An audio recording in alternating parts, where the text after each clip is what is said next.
Today, it's an ultimate battle for Ontario. The Toronto Rush needing a win to stay in first place. Their captain, Mark Lloyd, back and ready to go. Meanwhile, the Ottawa Outlaws eager to spring the upset and transform their season.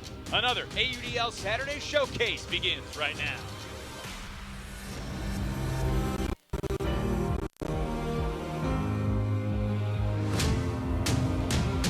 We got to come into these games treating it like any other game. And I know Ottawa's got a bunch of guys that are always fired up to play us. Ottawa has never had a problem in those games.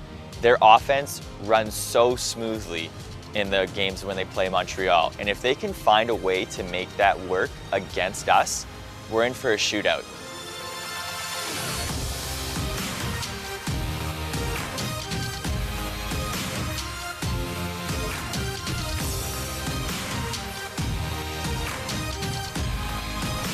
It's a sunny and spectacular Saturday here in Toronto.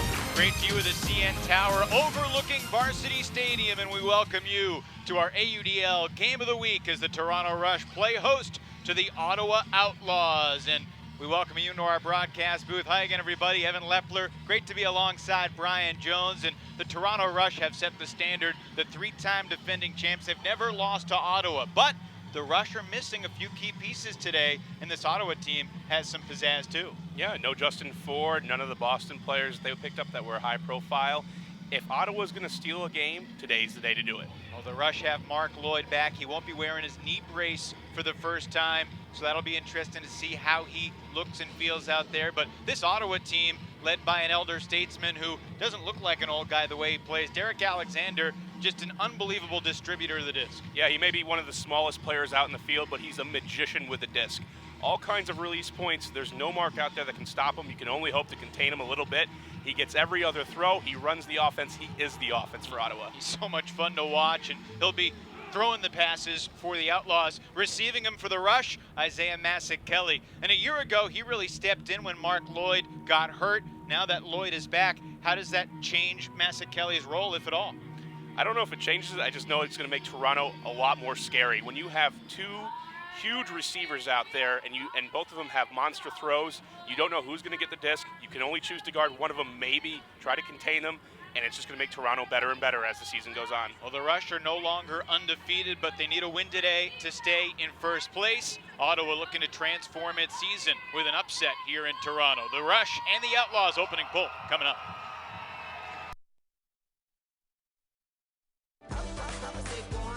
Imagine you're in a new town for a couple of days, and you find yourself wanting a bike. Use SpinLister to rent any kind of bike in your area in over 55 countries. Have an unforgettable adventure while saving up to 40% on rentals.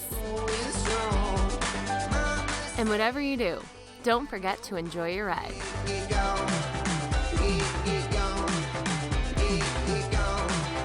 Rent a bike today or list your own to start making money and connecting with awesome people. Picture perfect conditions, not very much wind. The Rush in the red, the Outlaws in the white. And to show you what this game means in the standings, Toronto currently a game ahead of New York and DC. The Empire and the Breeze are beginning their game right at this same hour.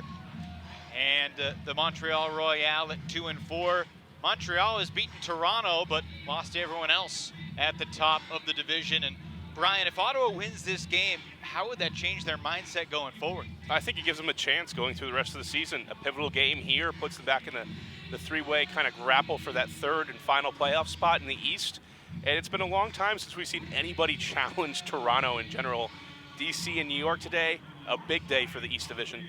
Well, these two teams, the Rush and the Outlaws, have played one time this year. It was a 3-score game at the half before Toronto routed Ottawa in the second half. And there you see Mark Lloyd. He's playing with a pad on his right knee, something that he said he first saw Cole Sullivan wear. Kind of looks like body armor, like something Spider-Man might be wearing on that right knee. But he's in excellent spirits, as you can tell. For any guy who's been hurt for a long time, just being back on the field, it's a catharsis that you really can't quantify. Yeah, he's been looking forward to this day ever since the injury happened, and just to be able to contribute is so important. He's already been back a little bit and preparing for the Canadian national team as well, and I think everybody who's a fan of Ultimate is looking forward to Mark Lloyd returning to form. Lloyd expected to play a bunch of offense today, but he'll begin the game on defense. And Ottawa centers the disc to Derek Alexander. Jackie Howe matches up, and Alexander launches, looking for Keelan Way. What a way to start. Just shy of the end zone. Ottawa can't strand him. Way gets rid of it and finds Ken Alexander, Derek's older brother. 3 throws, Brian, that's all it took. And of course, it starts with the centerpiece, the magician Derek Alexander. And the book on him is actually that he's not the best hucker out there. And so Toronto said, knowing that, they're going to go ahead and give him the chance to go ahead and put it deep. He does that perfectly. You don't get a better throw than this. The only thing is that those players will say is that they warning tracked each other, because Alexander puts a few more yards in that and Way's able to get into the end zone no problem instead of having to dish it for the goal. Do you agree with that supposed book on Derek Alexander, that he can't throw it deep? I think you can't agree with it anymore after seeing that throw, but historically when I've had to match up against Alexander, he's such a potent break thrower that's your first point of concern, because you'll see as we go through and we see Ottawa's offense evolve, it's going to take a monumental effort from Alexander to just dish his way around the field and help this Ottawa offense score consistently. Nathan Hurst centers to Thompson McKnight, who's marked by Matt Hogel. And Toronto looks to counter. Massac Kelly goes up for the sky. Jonathan Martin unmarked, and there's Steve Armitage for the goal. 2 scores in 35 seconds to get us going. Thompson McKnight developed a reputation as a huge hucker over the last several years, and teams were always just fighting to contain that. You don't see many teams push Massac Kelly deep, and that's why we saw exactly why. It's a floaty disc. It's not the greatest throw, thrown it maybe into the wind a little bit. Massac Kelly's able to rise above the competition, no problem. I gotta say, Brian, a week ago in Madison, it was rainy and windy and cold. We saw 2 goals in the first 6 minutes of the first quarter. Today, 2 goals in just over 30 seconds, with Martin connecting with Armitage. It was not clear whether Armitage was going to play in this game, because the Canadian Masters Open team is getting ready for the World Championships in London. They're practicing this weekend. Armitage, a member of that Masters team, had practice this morning, as did Matt Hogel of the Ottawa Outlaws, but he's here tonight. Keelan Way comes underneath this time. In Club Series, Way is usually the first target for the Ottawa Phoenix team, and he loves to put it deep, and he'll do it almost in any circumstance. There's one circumstance. Bunch of bodies in the area, and it's caught by Leon Foreno, and he completes the goal. The Outlaws finding Carl Oiseau in the end zone, 2-1. Way to take the physical contact, and you see Ottawa right now, they're not backing down whatsoever. They know that Toronto is a team with a lot of athleticism. You have Remy Ojo normally lurking deep, but in this case, they're not afraid to put it up. And what a great play, being able to take the contact, dish it for the easy goal. Last year on ESPN3 and TSN Go, when these 2 teams matched up in Ottawa's home opener, Leon Foreno had a huge game for the Outlaws, and watching him warm up, he's just a big-bodied kid. Obviously a good deep threat downfield, listed at 6'4", 195 pounds, in his late 20s. We're just off to a blistering pace as well. Both teams looking to put it deep right away. And you might see some change up in defensive strategies as we come down to try to stop both teams from exhausting the deep option. Nice handler defense, and it forces the turnover, and Jordan McGregor was all over Hurst. He's got the bookends, and the Outlaws have the early lead. What a huge break to get this early for Ottawa. You're looking team that's looking to steal a game, get some confidence early, go up, and McGregor did a great job there, poaching the lane, making it look like the handler was open, and just getting back just in time to get a tip on the disc. Jordan McGregor, all of 22 years old, makes the play, and then the quick flip to the end zone from another guy in his AUDL debut, Cooper Brotman, his first professional assist. That's always the task at hand when you're facing Toronto. They love to run their split stack play, isolate some of their dominant cutters in the lane, and if you can get them to hesitate just a little bit, that's normally a win. Now that's a double win when you're able to come up with the block and then get the bookends right after that. Nick Boucher, one of the defensive leaders of the Outlaws on the pull. Ottawa coached by John Haig, who was an O-line player for the Outlaws last year. They asked him to coach before last season, but he said, I wanted to play. Kelly unleashes, looking for Lloyd. On the sideline, Lloyd hauls it in shy of the end zone. Yearwood back to Lloyd for the score. Evan, you asked earlier what would happen here with Kelly and Lloyd on the field, and we just saw something that's going to be oh so dangerous, because now Toronto can come out any single time and say, who's got the best matchup? We're going to go ahead and give it to the other one. They're going to throw it deep. That time it was Lloyd going. He put on the Jets. No problem bringing that disc in. Mark Lloyd looking smooth, running on the field. Of course, he tore his ACL early last year. Had visions of coming back, but then it was officially diagnosed. He had surgery, and he made his season debut against the Outlaws back in early May the 1st, as a matter of fact. Yeah, and I think the Ultimate community, it's so important to see these players recently. Bo going down with injury, Lloyd now coming back. It's great to see players at the top of their game and have the sport have all their athletes. Hope to see Brody Smith come back from his ACL as well. It's a very difficult injury. In the women's game, we saw Robin Wiseman, captain of the Team USA mixed team, go down with the ACL. Talked about that last week when her husband Dave lit it up in that game against Chicago. Yeah, Robin is such an incredible competitor too. And just a great mindset right away, ready to come back stronger. Gotta say, that last week feels like a million years ago from a weather standpoint. It is right around 70 degrees here in Toronto, and the Rush come up with a D on the first throw. The guy they call JJ, Jonathan Edwards, has been playing better and better for the Rush. And that's just too casual by Ottawa. There's a lot of confusion going on, too many moving parts. They couldn't figure it out. Gord Harrison picks up the disc. Dumps it back to Brett Tan, the young lefty. I'm so excited to see how Tan is going to develop throughout the rest of the season. He's already got the raw physical tools to be a great player. We saw him come up with a game-changing D in overtime against DC in Toronto's season opener. Greg Ellis to Jackie Howe to break the Outlaws' offense and tie it back up at 3. That break will certainly test the mettle here for Ottawa. To come out and have just a weird set play. It almost looked like they picked each other on offense, got in each other's way.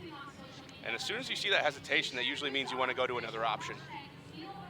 Kudos to Edwards, though. Picks up the D. And after that, for Toronto, you give them a short field. They're so proficient with their breakthrows. It's just such a tall task. Toronto coached by Scott Shooter Hasty. Saw him leaving your picture off to the left. An assistant coach on the Rush the past 3 years, when Toronto hardly ever lost during the regular season. Montreal is still the only team in the East that has ever beaten Toronto. The Rush are perfect against Ottawa and New York, DC, Philadelphia. Back when New Jersey had a franchise, Toronto beat them always too. Oh, just out of the reach of Alec Arsenault. We told you that Alexander would have to be a magician, and even though that was a drop, that was an incredibly gutsy throw. Toronto looking for its 3rd score in a row. And there was contact. Might have been an offensive foul against the Rush. Or was it a timeout? Yep, Toronto takes the timeout, gets the offense back on the field. 9:05 to go in the opening quarter. 6 scores already. Timeout gives us a chance to catch our breath. Yeah, blistering pace, and Toronto figuring out how to slow down Ottawa after the first several goals. Ottawa looked like they were going to take the lead and stay with it. They looked very comfortable, and that's changed very quickly. On the Rush, playing offense today without Cameron Harris, who you speak of magicians with the disc. He has some tricks that can rival Alexander's top shenanigans too. Yeah, Harris is a great thrower, and the thing that makes him so great is his length. The ability to get off hucks against the mark no matter what. It's so hard because he has such a low release as well. Rush also are playing today without Andrew Carroll, who's a D-line stalwart. And before today, Carroll was the only member of the Rush that had played in each of the team's first 6 games. So here we are at the midway point of the season in Toronto, in large part because so many of their key players are members of the Canadian national team that has had some traveling weekends. No member of the Rush has played every game so far this year. It doesn't matter, though. They just have such a great organization here to bring in players and continue to fight. You're right, it doesn't matter. Although their loss in Montreal occurred when the Canadian national team was down in South America. So it matters a little, but they're still in first place, even with that consequence. So this is Jeff Lindquist. He had some tricks with the disc, and he was fouled there. Luke Phelan on the mark, and I think if the referee didn't call it, Phelan would have given Lindquist the disc with the integrity rule. Yeah, Lindquist talks a little bit about how he likes to throw high, and Phelan has the book out there, had the hands in the right position, just made contact too early. Martin swings it. Lindquist rises for the catch. Good to see Jonathan Martin back on the field. He did not go on the Rush's first road trip, was another star last year for Toronto, but got hurt mid-season. I think the Rush are still wondering how championship weekend last year might have been different if the top guys like Lloyd and Martin could have stayed 100% healthy. Nathan Hurst, one of the young guns, with the assist to Lindquist there. Yeah, Toronto's been near the cusp of being on top of the Ultimate World several times in the last few years, and they have the top-end talent to do it, but just unfortunate last year with Lloyd having the injury as well as Martin later in the season. One of the other players that you mentioned, Hurst, incredible addition. And sometimes you overlook some of the shorter players like Hurst, but he just has an ability to get open in small spaces so quick, such an ability to change directions that it makes it even tougher to guard. There are players often that would rather guard the big men, rather guard the fast guys than to guard the quick little ones. Nathan Hurst just turned 21 about a month ago in late April. He's a very young guy. Gigantic left-handed pull that sails to Alexander in the back of the end zone. Going to side stack looking for Way. Kinley G, the young handler for Ottawa, joining Alexander in the Outlaws O-line. G's not even 20 years old yet. Made his professional debut last year right after he turned 18. And a lot of guys on Ottawa see some characteristics of a young Alexander in G. A guy that Derek has really taken under his wing. G throws it up line. Way gets there before the poach, and Ottawa takes care of business on that offensive point. Mike Lee with his 10th goal of the season on the toss from Way. Yeah, great possession, and you see the confidence they have in Guy. Just normally, if you're a team with Derek Alexander, you're going to center the disc to him. And in this case, you have Guy come out, able to hit Way, start out the offense, and great possession for them to move the disc around, stay patient.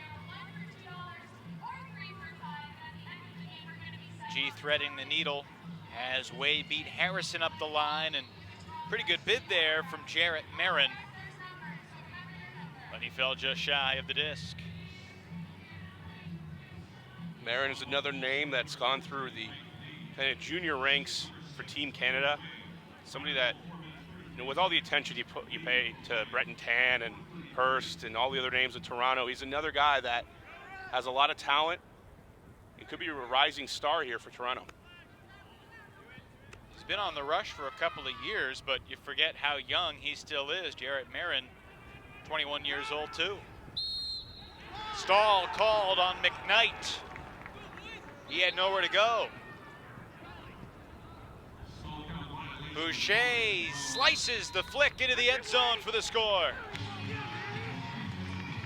Ottawa doing a great job there in defense, stopping Toronto's set play. And I don't remember the last time I really saw Toronto come out in a vertical stack. And it looked like they were a little disjointed, not sure what to do. Ottawa with good defense. You see the goal, just kind of chaos around the end zone after the turnover. Excuse me, Brian, first professional goal for Cooper Brotman, who's got a goal and an assist in the opening quarter, playing on the D-line. Ottawa, after looking a little shocked after making a couple of mistakes in a row, able to get back in this game, and we're only 5 minutes in, and it's 9 goals, 5-4 with the lead. They've done an excellent job so far defensively of knowing exactly what Toronto wants to do. Now, sometimes that's not enough because Toronto just has the skill, has the ability to ad-lib. But you see so far on the opening throw, Ottawa's got 2 Ds. Oh, nearly a poach, but Ottawa's Matt O'Brien slipped. 2 rush in the end zone. McKnight takes it. Armitage was there. If Thompson slipped up. Great read by O'Brien, but couldn't get the D. And it's off to the races, and sometimes that happens. It looks like an easy score, but as a defensive unit, it's so tough to stop modern offenses that if you get a chance to get a block like that as a defense, sometimes you're coming away and saying, that's okay, we got one, we almost got what we wanted. See the throw, wide open in the end zone. McKnight, normally a handler, able to go up and get it as well. Ryan, not sure exactly what the conditions are in New York right now compared to what they are here, but the DC Breeze have a 3-0 lead in the New York Empire. They have 6:43 to go in the first quarter.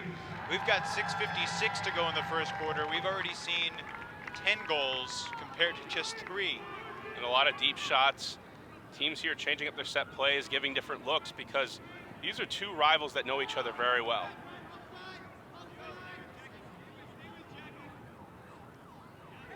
Way will launch.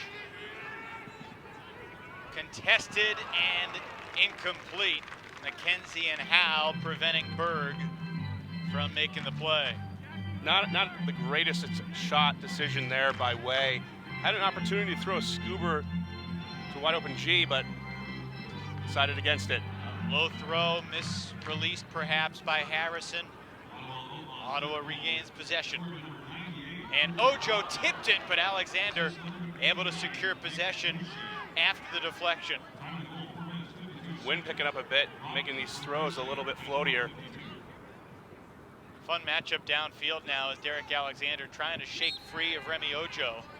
And there was a pick called away from the disc. Harrison got knocked away from his defender. So 4-0 will retreat to 10 yards. Ojo doing a great job here, and Alexander staying really close. Over the top and incomplete. Alexander usually hits that throw in the end zone, even on the quick release, and you can tell he's a little bit frustrated. Gonna give Jones the disc. Well, the Toronto Rush players, most of them know Derek Alexander very, very well, and they know his tricks and they know his style, and they also know his temperament, as Ojo gives us the 4th turnover of the point. But Alexander, he's going to be frustrated if he turns it over, regardless of how it happened. And he's going to have some turnovers in this game because he's just asked to do so much for Ottawa. And so he's just going to have to get it right back and take some shots. Ojo getting really physical. Yep. Which is probably what you got to do if you're a defender on Alexander. He's just so hard to keep track of because he has such a low center of gravity. 4-0, not in the end zone yet. Alexander finds the space. And the Outlaws, that's a hold after each team turned it over 2 times. Yeah, but as we're here with almost 8 minutes gone in the first quarter, Ottawa's got the lead. And Toronto's missing some players here, but this is the bulk of the squad that's had chemistry for years. And for Ottawa to come out and make a statement like this, they've shown no trouble whatsoever of playing with confidence. Second assist for Leon, 4-0. Derek Alexander, he doesn't score that much. That's just his 3rd goal of the season. Came into today with 12 assists. Leon, 4-0. 2 assists in the first quarter. He had 2 assists in the Outlaws' first 4 games. So that last point, Brian, took almost 2.5 minutes. And the wind's starting to pick up here, and it's going to affect some of the throws. You saw it swirling a little bit, pushing some discs down. Saw an air bounce attempt by Ojo that didn't work out. Armitage was breaking deep way down the field. There he goes again. Yearwood goes underneath. Lindquist. Toronto just does an excellent job of using the break side, and we see those high release throws that Lindquist is known for. Yearwood to Hurst. To Martin. It's hard to stop. 50 yards down the field, and it's hard for opposing defenses because you're so used to taking away the force side, and Toronto has just made their money by taking the break throws, taking whatever's available, scoobers, high releases, anything, any option is open. Most teams don't practice scoobering the disc down on the break side for the majority of the time. You'll see certain players use it, but Toronto is just a factory of players that can go ahead and use any type of throw to keep moving the disc down the break side and keep the disc there. Jeff Lindquist was asked, why do you throw so many scoobers and high release throws? And he said, I wouldn't play if I couldn't throw like that. You know, that's what's fun. He said he's loved to be a passer from basketball to hockey and any other sport he's played. His favorite part of the game has been the passing dynamic. And he's done a great job with it. A lot of players eventually, you might run into them if you're a defensive coach and game planning. You'll live with the scoobers because eventually they start missing them, but Lindquist hardly ever does. Deep shot, picture perfect. Kinley G to Carl Loiseau. Beautiful. Carl Loiseau is an incredible cutter. Seen him most of the time playing with Toronto, but when he's with the Ottawa guys, he's somebody to take note of. We haven't called his name so far because I guarantee you that the Rush know to keep an eye on him, but here it's pretty easy. Tyler G says, see ya. Easy clap catch for the goal. Beating Jay Boychuk deep. Boychuk, a younger member of the Rush, 23. Loiseau, of course, a member of the Toronto Rush a couple of years ago, and guys on Toronto just talk about the quickness of his first step. And he's also got a lot of speed, and he didn't have to. You could see how perfect the throw was because he had no pressure whatsoever, could jog it in, makes it real easy. What's the feeling like as a defender when you've just gotten burned deep by a guy like Loiseau? Do you change the way you play the next time on the field? Does that linger in your head? I think you've got to make some adjustments, but just like the corner, they say cornerbacks, they have to have short memories. Miscommunication there. Nathan Hurst kind of cut off his cut up the line right as Mazzucchelli was releasing the disc. The Rush have really been out of sync this game. That's a lot of turnovers just based on hesitation, not knowing where the teammate's going to be. A team typically known for its chemistry. Craig Froats picked it up and threw it away immediately, though. Give Nathan Hurst credit for the D. Lindquist throws it away. Hurst hesitating on the break side cuts. Oh, big time catch there from Brotman with Yearwood approaching. Ahead to McGregor and to Paul Mensah for the goal. Mensah with his first AUDL strike, and it's a break for the visiting Outlaws. Mensah got his hand on one of the last Ds, but the first one was also to his credit because he was so close to Hurst. Hurst is so quick that normally he's open very easily. Here we're going to see the goal as it's going to be an easy catch. But really it's Mensah down on the other side of the field that caused both turnovers. Ryan, you have been an AUDL coach on the sideline. You've watched your D turn it over and get it back. Do you think John Haig, the head coach of the Outlaws, was close to wanting to call a timeout there to get the offense on the field? I think when you get a fast break situation, you have to trust your team. So as a coach, when you have a couple players going deep, you hope the first pass works out and you go for it. It's really hard to score against a team like Toronto when you give the defense a break and you're able to let them set up.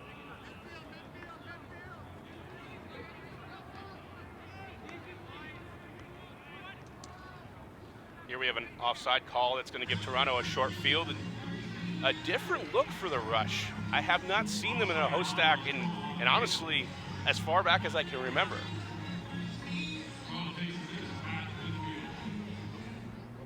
Lloyd underneath, chased by Corey.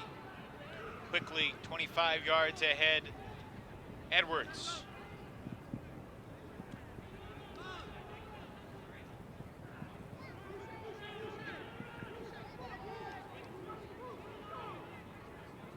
Toronto being very patient near the end zone. Bassett Kelly to Edwards, he's not in yet. Fans thought he was, and Edwards throws it away. That's just some, as soon as it leaves your hand, you want the disc back because something went really wrong with a throw like that. Either that or he was hesitating and slipped out, but unfortunate mistake. Looking long, and Corey is open. It's a good shot from O'Brien. And what a catch! Ottawa has taken a 3-score lead. And that was Colin Froats who hauled it in on the second effort. Froats makes a sensational grab. Here they come down with it. And this is the type of pass where it drives you nuts as a coach because you have plenty of time. All you have to do is put it to a guy's chest. Instead, it's leaning, tailing away. And Froats isn't even the person with the best position, yet he's the one who comes down with it. Looked like it was intended for O'Brien. Colin Froats makes the play. That's another break for the Outlaws. Outlaws showing no fear, putting it deep, having no problems. And the Rush, just unforced errors. That was very close to being out of bounds there too. Barely got that in. If I'm the Rush, I'm focusing here on getting the first pass off, making it safe, maybe not going with something traditional, which is usually a deep strike or a risky play because something's going wrong. They don't have the chemistry today right now, and they need to make some adjustments. Well, for the Outlaws, they talked about the importance of maintaining their focus regardless of what happened. A little miscommunication there. Finally, McGregor puts a stall on Hurst. Yeah, the Rush don't take advantage of it. Nobody moved. You have a thrower with Hurst who's frankly a really good thrower, and yet you don't even care that he's unmarked. Free huck, anything. Anybody could have gone deep, but no movement from the Rush. Lloyd launching for Armitage. Armitage read it perfectly. Mensah had a pretty good line to it, but Armitage, like you said, great position, and Mark Lloyd getting back in the game, not afraid to put it deep. Armitage, speedy cutter. Mensah there has to play Armitage instead of the disc. Takes the inside path and nothing he could really do at the end. That's interesting because I think some people would say you try to play the disc, but you're saying play the man. Is that what you teach young players? Yeah, when you have a disc that's up in the air, you don't necessarily need to go and high point the disc. If you can find the man first, you know that's the receiver it's going to.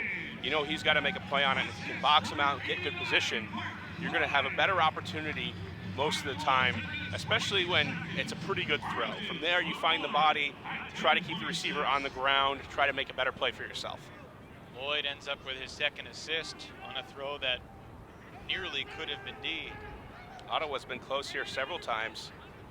They double team G, and he's fouled on the mark. Great job of drawing the contact against Ojo, stepping right into it. Almost a veteran move from the 19-year-old, if you can say that. By the Outlaws offense, like butter.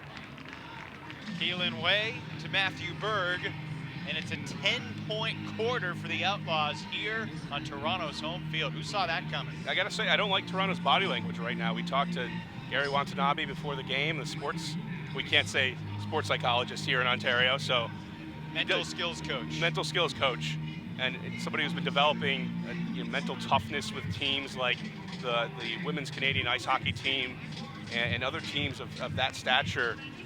It's really important here when you get in the games that, it seems like Toronto's taking this a little too lightly. Ottawa's coming here on fire. Ottawa's even made some mistakes where we thought Toronto would take over. They need to wake up now. They're playing way too relaxed. Well, right now, there's 7 guys on the field for the Rush. On the sideline, Mark Lloyd has everyone else in a huddle and trying to set a tone. And again, this host stack, I've never seen the Rush run this. They're certainly looking out of sorts, hesitation. I mean, ideally this should work. This would be a great offense. Armitage launches it, 50-50 disc, and it's knocked away in the end zone. Ottawa's Andy Corey with a D. I'm a little bit exasperated here. You're flabbergasted by what Toronto's doing. Because the thing with Toronto is they've had such excellent chemistry over the years. Boucher was wide open on the sideline, but he couldn't haul it in. And he gives the Rush a chance here. 30 seconds to go in the quarter. I mean, we talked in the open, you know, missing guys like Sash and Reyna and Cameron Harris on the offense. Not to mention Trevor Henry, who is a little banged up, was warming up, but don't believe he's out there playing today. That disc was tipped, and Martin could not collect it. Ottawa calls a timeout with 6 seconds to go in the opening quarter. We'll take the timeout to the Outlaws, leading the Rush by 3 late in the first.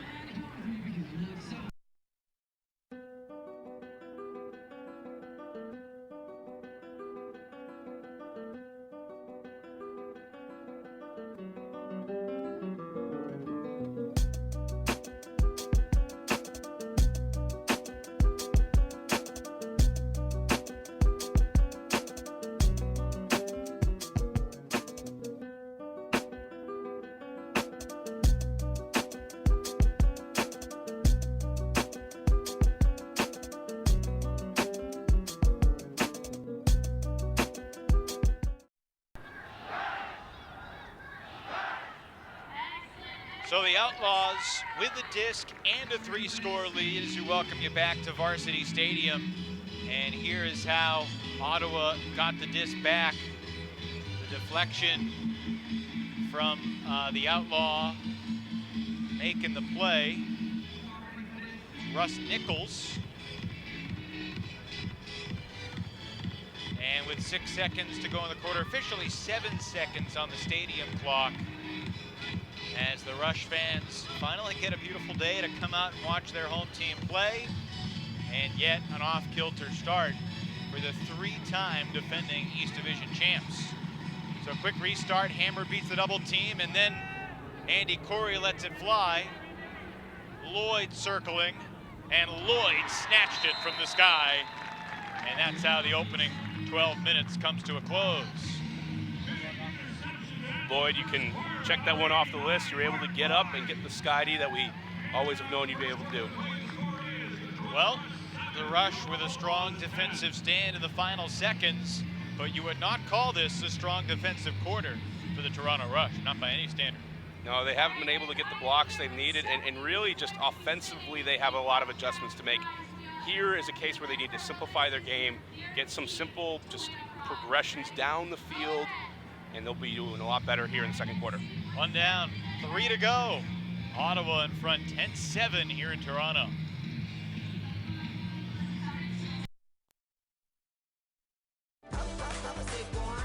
Imagine you're in a new town for a couple of days, and you find yourself wanting a bike. Use Spin Lister to rent any kind of bike in your area in over 55 countries. Have an unforgettable adventure while saving up to 40% on rentals.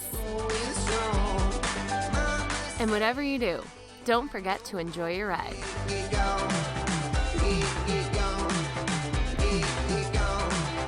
Rent a bike today or list your own to start making money and connecting with awesome people.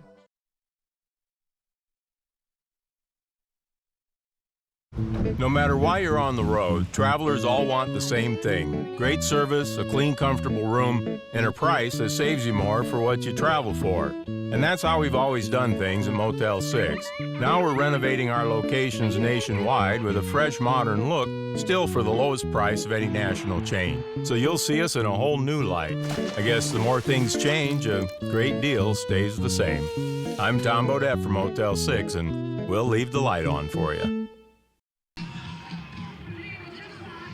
The The Outlaws, without one of their captains and leaders of the D-line, Scott Westwell, with 3 first-quarter breaks to lead at 10-7. Scotty Westwell, second-year captain for the Outlaws. Why isn't he here today? He's getting married tomorrow. And Brian, you and I both think that getting married tomorrow is not necessarily an excuse to miss today, but no excuses out there. Ultimate trumps all, as Kenny Dobbins would say. Many of the Outlaws will be at the wedding tomorrow. Imagine he's watching from afar. At the very least on a cell phone at some fancy rehearsal dinner, perhaps. I have gotten busted at a wedding, Evan, watching Ultimate on my phone. Who hasn't?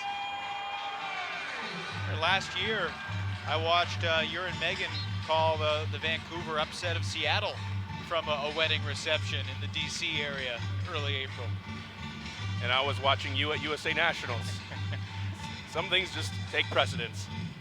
I think it was okay because it was the wedding of my former Ultimate co-captain. So there's a level of understanding, at least from the groom, maybe not from the bride or either side's parents. Anyway, it's not like I was the best man. No, I was the best man. So way to set the example. Alrighty, second quarter underway. Pull sails out of bounds, so Thompson McKnight picks it up 20 yards in front of the end zone. He's got Martin downfield, Lindquist, Armitage, Lloyd, and Massac Kelly, and Hurst the reset. Ottawa so far having the success of denying Toronto's first looks consistently, and that's not an easy thing to do.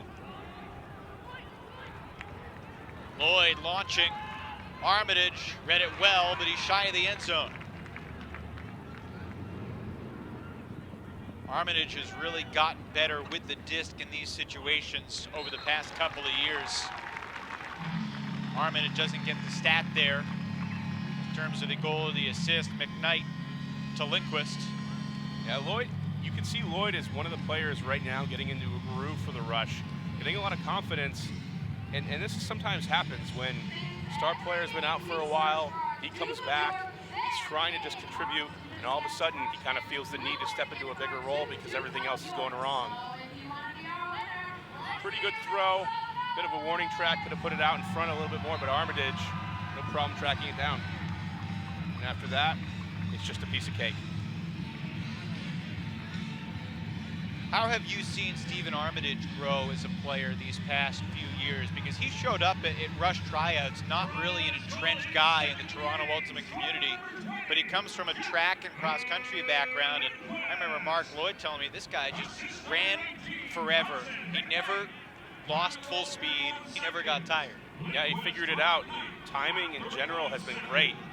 There's some poor timing. Keelan Way was looking for Loiseau, the underneath cut, and the deep shot did not mesh correctly. Not a great start for Ottawa, coming out with a 3-break lead, giving up a quick, easy goal, and now on the defensive. Brett Tan to Jackie Howe. And there's Ojo.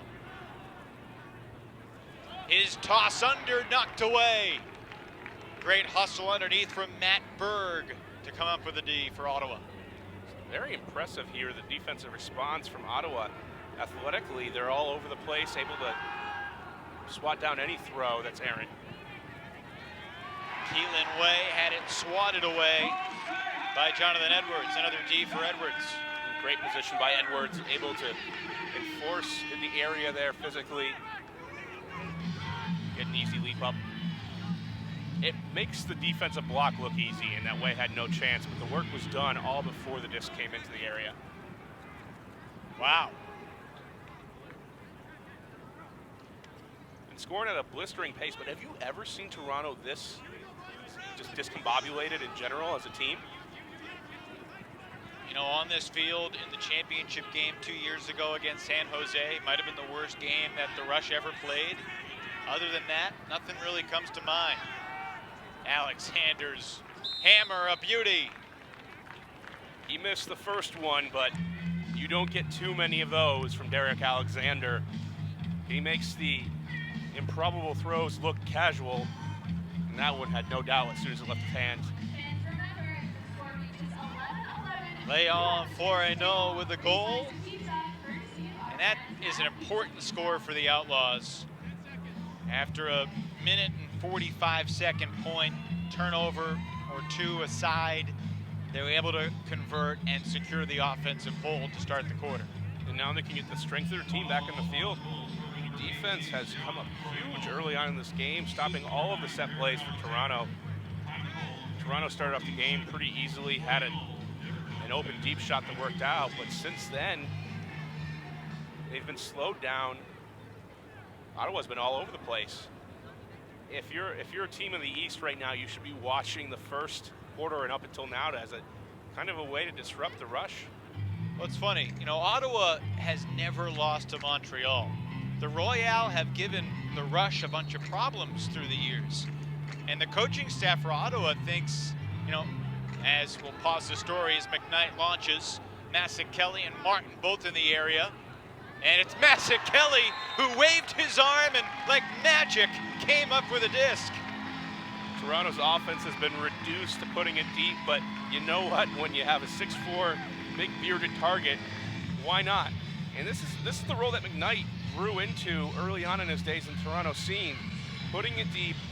Here, it's not the greatest shot in the world, but it doesn't matter. Ottawa has a great opportunity, but Kelly just big paw, gets it on the tip, it looks like. Is it possible McGregor got a piece of that disc before Kelly did? I think he did, but it was a fingertip and not enough, and that's why they say catch your D's. Because as he goes up, tipped right into the hand. Ouch. And that's a score for Toronto, but it's not something that as a coach that you're excited about, because you threw it up in the middle of the field with 3 other defenders and 3 other receivers in the area. You want the single one-on-one matchup, and they're not getting it. So the Rush back within 2. Alexander marked by Hal. There's Carl Loiseau coming underneath. Mike Jones has the task of Loiseau this point. Low flick, somehow snagged by 4-0. Not sure if that was intended to him or not. And a foul downfield on Toronto. Got a little bit lucky at just throwing that into the stack. I don't think that was the intent. And behind the back grab by Alexander. That was tough. To the break side, little out of the reach of Loiseau. He couldn't secure it. Intercepted by McKenzie.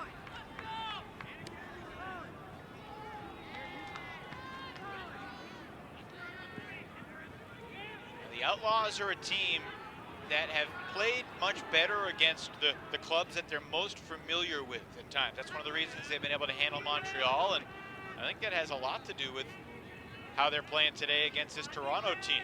Taking away what Toronto wants to do first on offense, and when you harm the pull play, it leads to scores. Yeah, and I'm just shaking my head here for Toronto, because there's no space in the field. Everybody's crowding the same area. Ojo threw a backhand that just floated over 5 different players. And Ottawa just grooving, no problem. Pretty easy here to put it into the end zone, just unmarked. Loiseau to 4-0. 12-9, Ottawa leads. Just over 8 minutes to play here in the second quarter. This is one of 15 games in the AUDL as a part of Week 8. No weekend this season has been busier. There's only one team in the entire league that's not playing this weekend. 25 teams take the field. The San Francisco FlameThrowers are guaranteed to stay perfect because they're off. Leaping Lindquist. And Yearwood fumbled it away. Things were looking good. You have Thompson McKnight getting going. Just again forced to put it deep. And instead, a miscue again. Toronto, just their own worst enemy this game. And no one was on Jordan McGregor on the break side, and a pretty easy flick from the handler. Andy Corey resets for Colin Froats. Boucher going long. Armitage chasing.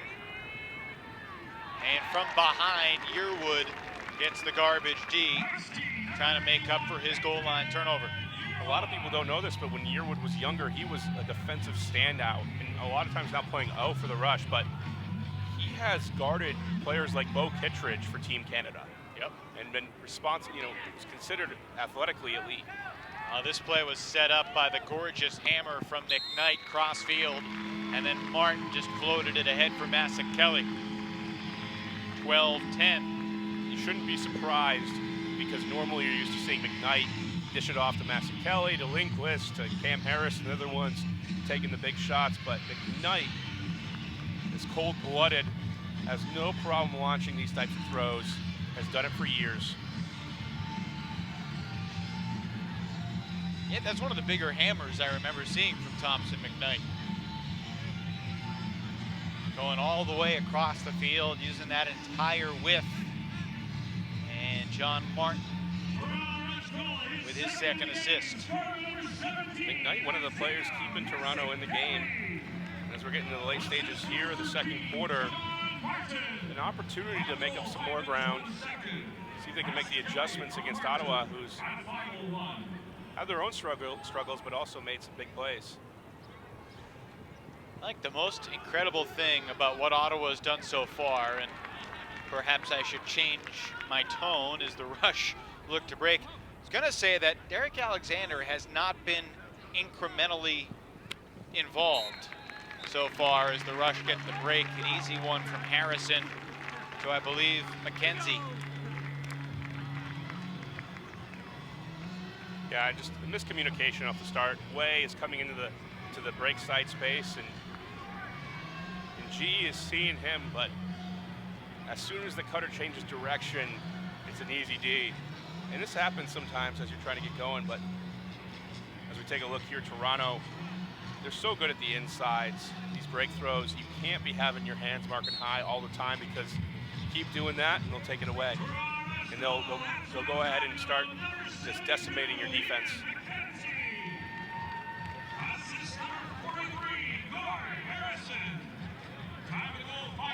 .6:39 to go here in the second quarter now.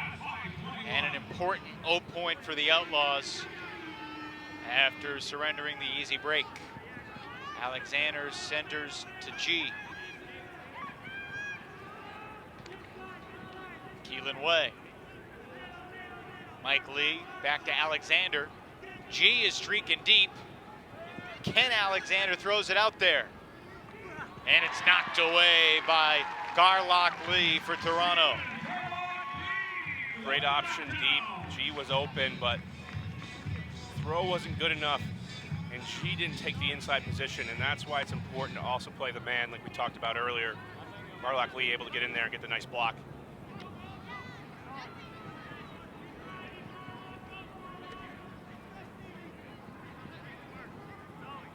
Number 77 for Toronto, Jason Duella, wasn't on the initial game day roster today, but he was activated when it looked like Brian Yu got shaken up, perhaps a shoulder injury during warm-ups. Toronto just moving it around and looking for a deep shot. Underneath Tan. Lloyd. Harrison. This is more of a typical offensive possession. Lee looking for Lloyd, and he makes it look easy. Toronto staying patient, moving around, no problem. And after Ottawa had the three-break lead, it's evaporated here in the second quarter because they've simply made a couple of mistakes in a row. Both teams have not been far from perfect, and this is really going to test the mental fortitude here of Ottawa. Few people across the AUDL have put up numbers like Mark Lloyd in the Rush franchise history. He's easily over 100 goals now in his Toronto Rush career. Entered the day at 100.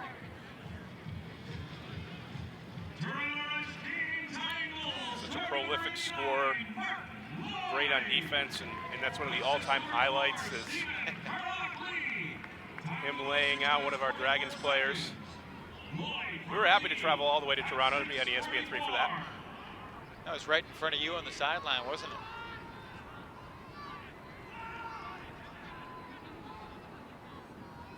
Ottawa trying to get back into it, but it's too high. Ends up being a turnover for G. Yearwood deep and slapped away by Loiseau. And now that the momentum is talked about by a lot of mental skills coaches as a myth. It's something that you kind of invent in your own head, but you can see it a little bit with the body language, and also just 3 straight points of getting broken, being out in the field. It's tough for Ottawa to go ahead and put their top guys out there when they're tired.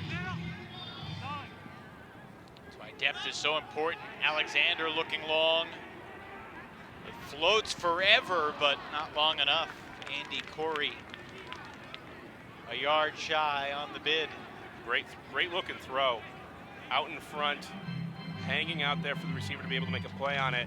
Just tired right now. Ottawa's losing its legs very quickly, and this is a dangerous part of the game.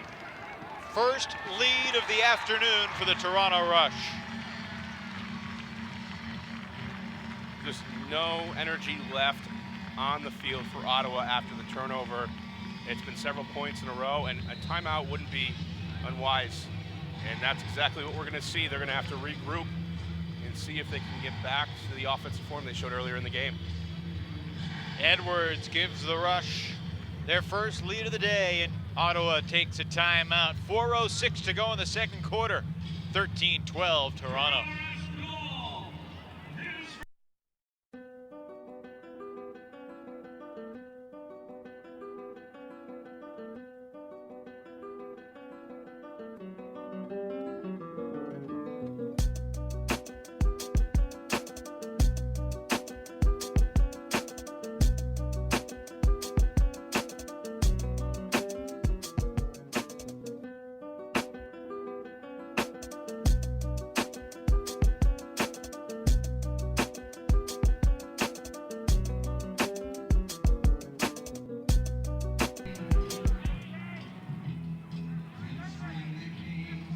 Week 8 of the AUDL season began last night in Seattle. The Cascades picking up another win, knocking off the San Jose Spiders. Strong win. And I was thinking, Brian, so many venues in this league play under fantastic monuments, whether it's the Space Needle in Seattle or the CN Tower here in Toronto. I was thinking maybe DC should play a game like on the Mall, right underneath the Washington Monument. What do you think about that? I think that'd be an incredible experience. I got to play pickup out there a couple times randomly. It would feel right at home. Gallaudet University is a nice spot too, but doesn't have the mystique. And we'll be back there on June 11th for Empire and the Breeze, once again, who are battling it out today. But here we've seen the lead evaporate for Ottawa. And it's just been something recent where the offense has sputtered. Toronto's taking advantage of it. Ottawa had such a great opportunity here to take a lead into halftime. Quick string, G to Alexander to Way. Alexander being chased by the youngster Brett Tan. G being forced downfield, forced to run around a lot. A pick was called downfield before the throw. This is just a critical time period coming out of the timeout. There's only 3.5 minutes to go, but you can really go into halftime where you thought you would be up 3, and now all of a sudden you found yourself down a couple and spiral out of control. And Alexander, that looked ugly. Never seen that before from him. It slipped out of the hand and didn't get the throw he wanted. Harrison to the break side. Jason Tuella with the goal. The Rush have scored 5 straight. They're rolling right now. And it's because of some good defense by the Rush, but they're taking advantage of every single miscue from Ottawa. And everything has just kind of crumbled here in front of them. For a while, it looked like Ottawa had Toronto figured out. Toronto figured out Ottawa, stopping their first look. Take a look at the throw, and it's caught on the finger. Either didn't intend to throw it, just, you hate to see that. You do hate to see it, although it makes me feel better about some of my worst throws from my career, because we just saw the wizard, Derek Alexander, shows everybody's human. We expected a big game out of Alexander, and he's had quite a few turnovers and quite a few mistakes.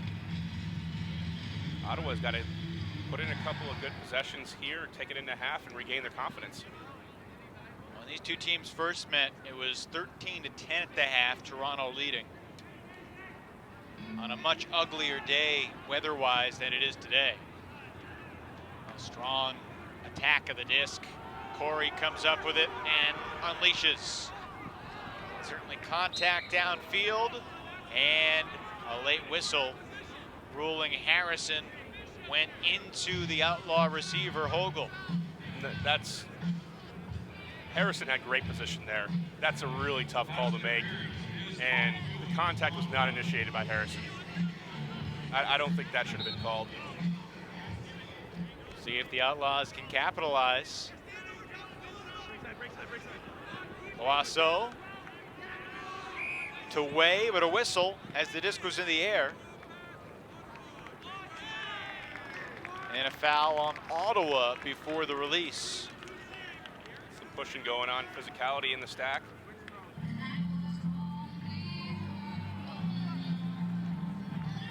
Quick update from New York.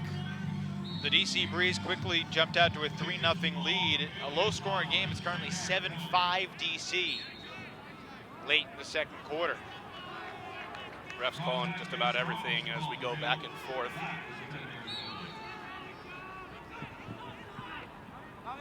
Not in the end zone. Boucher with a good shot. So the Outlaws with their first goal in more than 5 minutes. It wasn't pretty, but it worked. They needed it, regardless of the cosmetic appeal. Ottawa in great need of a goal, and Way forcing it in there. Catching the Boucher. Wobbly flick, but it worked. It's all that matters at this point. Hogel with a score. And this is the foul earlier. Harrison's got great position. You are adamantly shaking your head here in the booth. Yeah, it's just, you know, that's a play that I don't think normally gets called. Harrison, good job, had the position, great position. Instead gets called for the foul, but Ottawa taking advantage of it. Still time, 90 seconds to go in the half. Sliding catch, Martin. And he'll flip it to Masekele. That was fast. You asked earlier, in what ways has Steve Armitage grown? And I don't think I would have ever seen him take a foot puck years ago that he just took the chance on. But when you have Jonathan Martin streaking deep, it's a great option. Good shot from Armitage. Ouch. You know, bearskin slide on the turf. That, but it also looked like that disc moved in Martin's hands a little bit. And he kept it alive.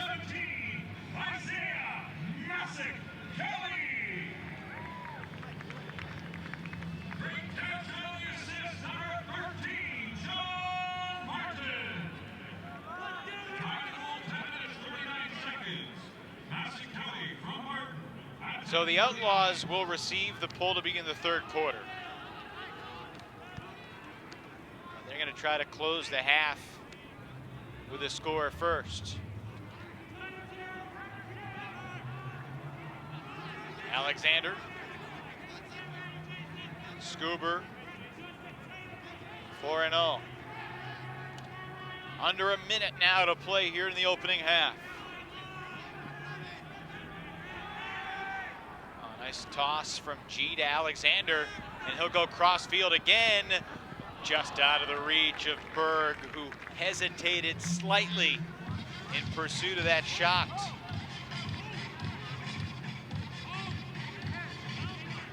Berg could have that one over again. He would have never stopped moving. There was plenty of free open space behind him. And a timeout called by the Rush. Officially 28 seconds on the stadium clock. The Rush trailed by as many as 3, and now they lead by 2.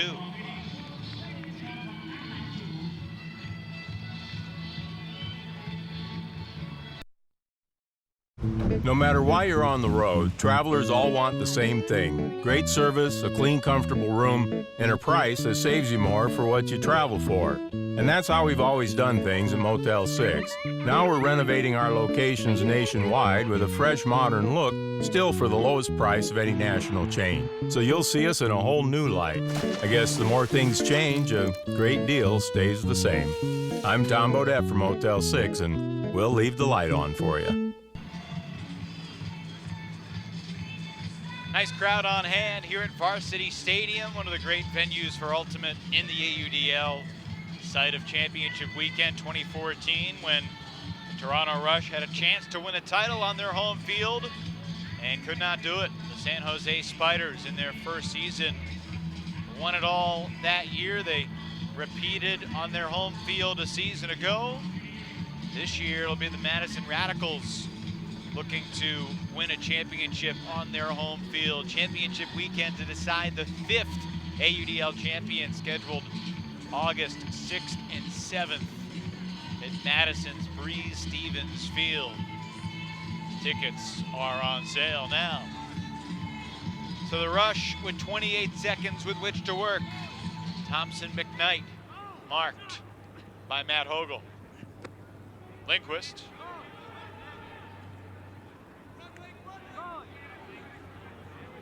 McKnight to Armitage. Nice job of downfield defense right now from the Outlaws. No yards gained. Nearly a turnover, but Armitage gets it to Lloyd. Lloyd with a gigantic backhand, and that will fall incomplete. Timeout, or no, not a timeout. Clock stops with the disc going out of bounds. It restarts. Big backhand from Boucher, not going to get to the end zone. And McKnight skies for the D. The Toronto Rush closed the first half on a very impressive 6-1 run.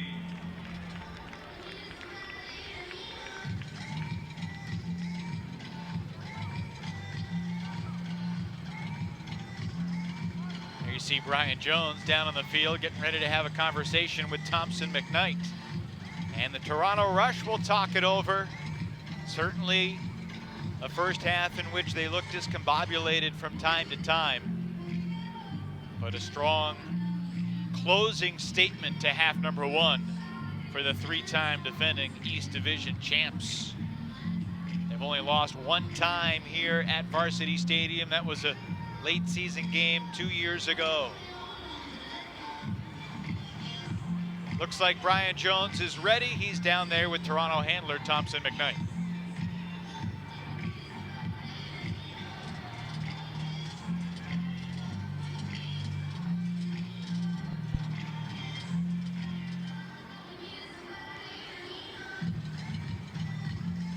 I think we're having audio issues down on the field, so we'll take a quick timeout and then we can see if we can get these issues ironed out. We're at the half here in Toronto. Back hopefully with some conversations with the participants in a moment. 15-13, the Rush lead it at the break.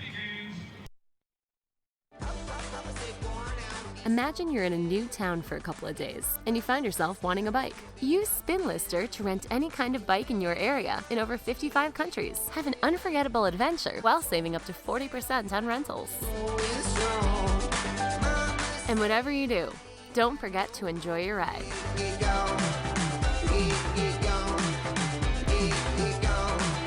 Rent a bike today or list your own to start making money and connecting with awesome people.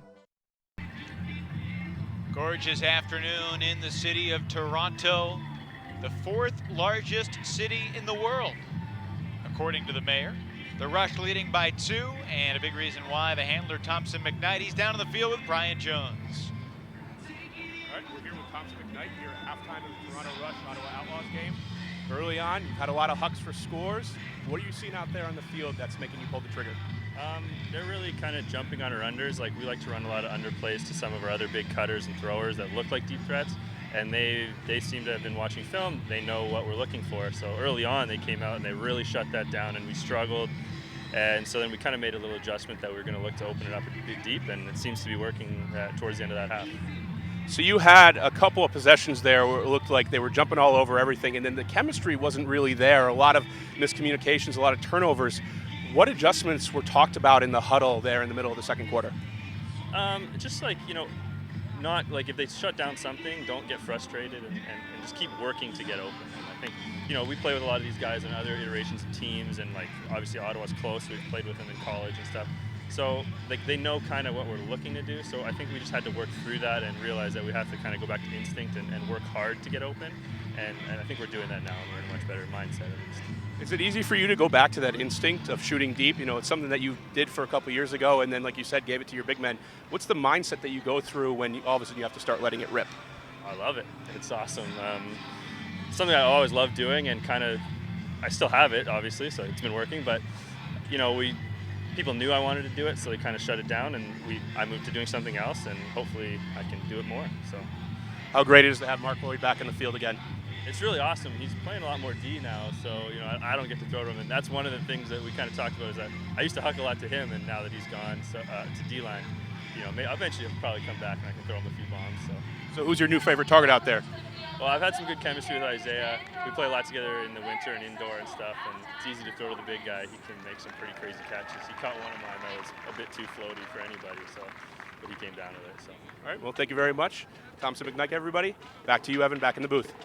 Ryan, thanks so much. Thompson McKnight, 27 years old, an ultimate veteran. And beg your pardon, Thompson now 29 years old, just turned 29 in late April. But a guy who started playing high-level ultimate back in 2008 out of Ryerson University, and a guy who plays a bunch of hockey in his spare time too, but certainly a leader of this Toronto offense. In just a moment, Brian will have a quick chat with the 19-year-old wonderkind, Kinley G, who turned 18 the week before last season, currently attending Guelph University. He was a big fan of the AUDL for a couple years and then became old enough to play. Halftime festivities here at Varsity Stadium as the Rush lead the Outlaws 15-13. Brian Jones ready to go with Kinley G.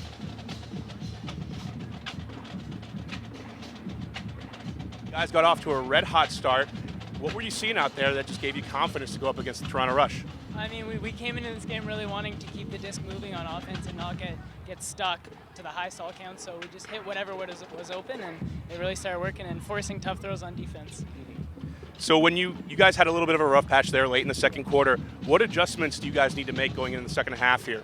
I think we strayed from the game plan and started looking at cuts too long and really getting stuck on a handler, on a cutter instead of just moving the disc. And on defense, we were letting too much open side, too much to the break side. So if we just clamp down on defense and stick to our original game plan, I think the second half's going to go great. You've gotten to play with one of the Canada's greats, Derek Alexander. What's it been like playing with that? What have you learned from him? How has he been a mentor to you?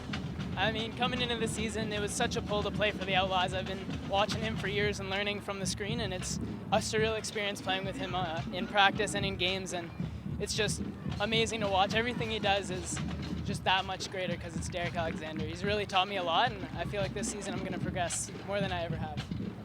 Thank you for interviewing you at halftime. Ottawa Outlaws, Kinley G. Good luck in the second half. Back to you, Evan. Ryan Kinley, thanks so much. It's easy to see why his teammate Derek Alexander calls him Kinley, baby-faced G. 15-13, the halftime score. Quick break, and then we show you the best of Week 7 in the AUDL. It was a magnificent week of Ultimate. You don't want to miss it here on ESPN3 and TSN Go.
receiver.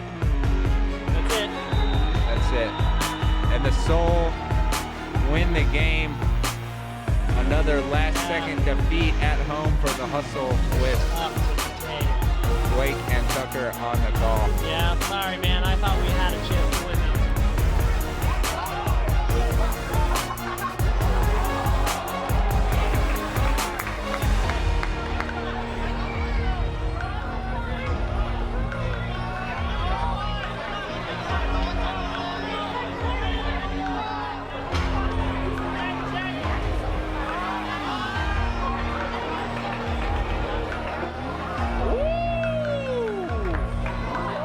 Very pretty.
Lead stall count trash. That's thrown up there. Looking for the bearded giant. Weber got it! Matt Weber! He listed at 6'6", 210 pounds, and he threw it all around there. Not to be outdone by Dave Wiseman, he makes a trailing edge catch, rounds it out with a somersault for a score. Rampy's gonna get credit for the assist.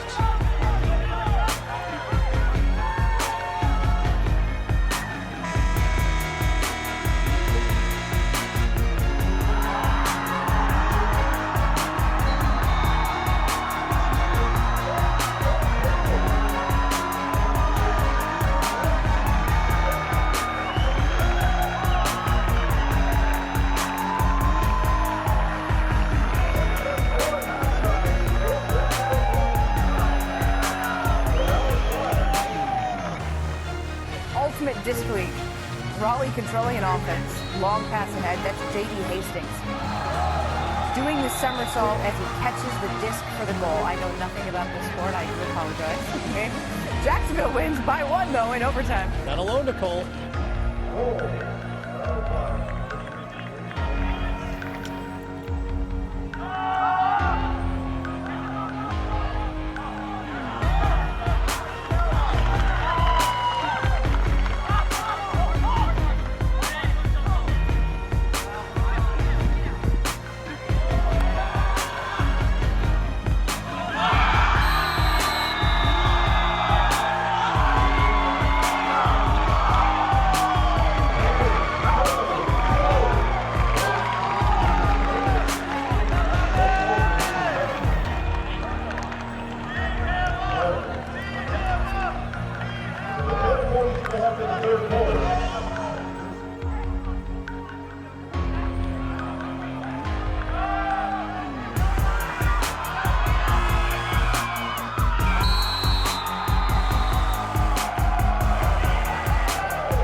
Imagine you're in a new town for a couple of days, and you find yourself wanting a bike. Use Spin Lister to rent any kind of bike in your area in over 55 countries. Have an unforgettable adventure while saving up to 40% on rentals. And whatever you do, don't forget to enjoy your ride.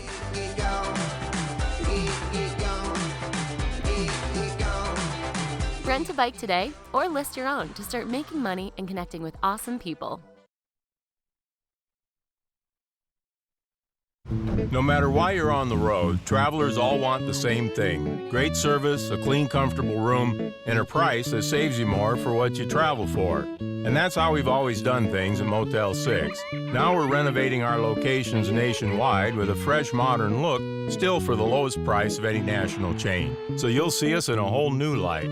I guess the more things change, a great deal stays the same. I'm Tom Bodette from Motel 6, and we'll leave the light on for you. 15-13, Toronto leads Ottawa as we get you set for the start of the second half, which is about 60 seconds away. Evan Lepler back with Brian Jones. And in the first quarter, Brian, Ottawa was on fire, took a 10-7 lead at the end of one. But in the second quarter, a very different story. The Rush won it 8-3. Yeah, we heard from Thompson McKnight talking about how Ottawa was able to take away the underneath. The Rush adapted, they stayed a little patient, they didn't have to take every single throw that was in front of them, and eventually McKnight helping them get started, throwing it deep. Hitting a variety of different players. We see Lloyd here coming up with the D. And Mark Lloyd is looking pretty vintage. He's looking ready to go. He's got the explosiveness that we've seen out of him, and now just comes the fitness. He's usually a player that can just run forever and run your entire offensive point. You see him picking him spots, and that's going to get better as the season goes on. Big first half for Thompson McKnight, and he was pretty candid about, you know, the level of frustration that they had, but they stayed with it, and obviously were able to turn things around. When you have a deep threat like Kelly, easy to throw to the big body. And Toronto was able to get back on track, able to get their offense going in the right direction, and now with Ottawa receiving the pole, it's up to them to answer, to see if they can stay in this game. It's close. They played well early on. Toronto's been the team that's come up with the latest adjustment. Well, Ottawa obviously is going to need to make something happen on defense. Who do you think is the guy or two that can really be that defensive difference maker for the Outlaws? I mean, maybe some of the young guys like Paul Mensah and Cooper Brotman, they were pretty good in the first quarter. Paul Mensah has just been a speed demon around the field, and he caused some turnovers early by when he was guarding Nathan Hurst, able to make Hurst look like he was open for a minute and then just slide right in there, causing the thrower to hesitate. Here, though, it's going to be important for this Ottawa offense to start things out right. Derek Alexander did not have a particularly good first half, and normally when you want Ottawa to win, it's going to be through the throws, every other from Derek Alexander that's going to help run the offense. There is Alexander. He has been through a lot in life on and off the field, now a father, and you know, to have a home team to play for in Ottawa where his kids can come watch him. He's talked about how much that has meant to him in terms of wearing that Outlaws jersey. Howe with an active mark, forcing the dump to G. Here's Loiseau, Alexander taking off. Someone's poached underneath. Ottawa's come out with the same set play over and over again, and Toronto's adjusted. Here's Loiseau. Oh. Ottawa got lucky there. 4-0 didn't run through with commitment. Edmonds was close. And a foul called, I believe. Nope. No contact, just an incompletion. And another miscue for Alexander. And Alexander's woes continue. Trying to be creative near the end zone.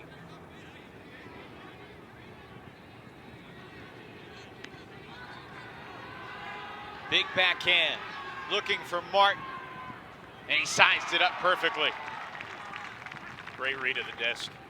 Didn't have to make a great play on it. Dump and go. That point belonged to Martinez.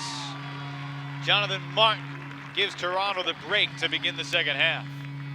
Ellis puts one up, and it's not the greatest throw, but when you have the ability to read the disc, it makes spectacular plays look ordinary. And that's what Jonathan Martin did right there.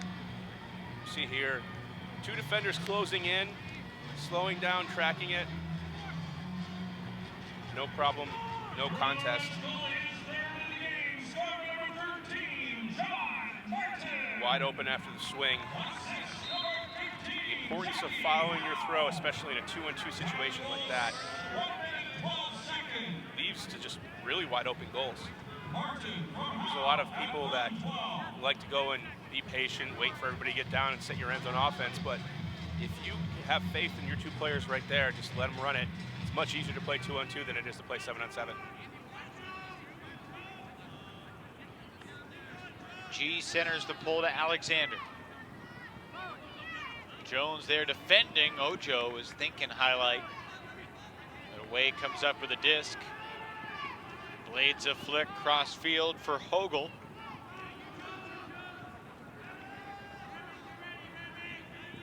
Alexander's footwork just makes him so hard to guard. He does a great job of changing direction, staying low.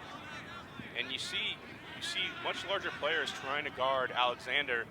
And the reason for that is their length allows them to stop the throws a little bit easier, but it makes it harder to guard. So if you decide to go with the smaller player to keep track of Alexander, when he does get the disc, you can't stop his throws. G looking for Alexander. Derek Alexander was fouled. Mike Jones did not argue. G with a little bit of a short huck. Fortunate for Ottawa. And there's a call on the field.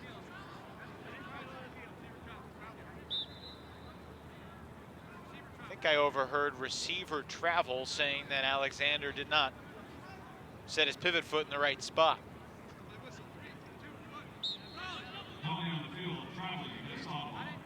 Not in the end zone yet. Way slices it through for Alexander in the score. Ottawa has not looked comfortable since midway through the second quarter, but able to get on the board. After Alexander gets fouled in the end zone line.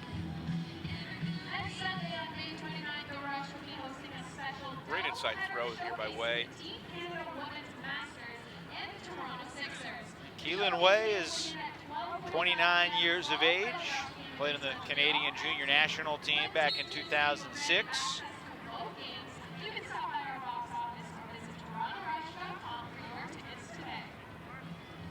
He's a player that is maybe more unknown than some of the bigger names, but has the ability to get the unders. You can see his wingspan very long, has an ability to get off hucks that most other players can't, to make him very dangerous.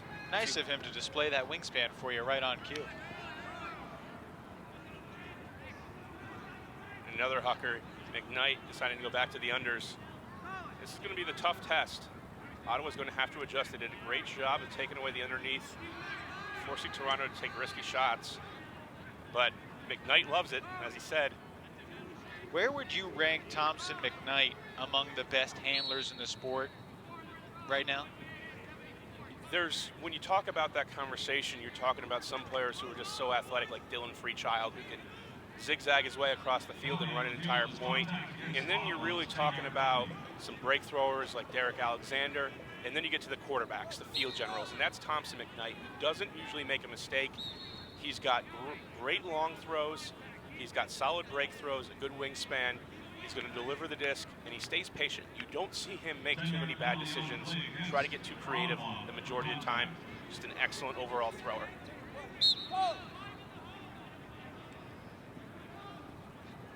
Yearwood, that'll work.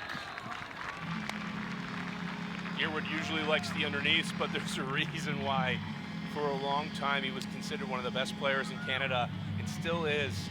You can't leave him open like this. It's too easy for Toronto as they put it deep.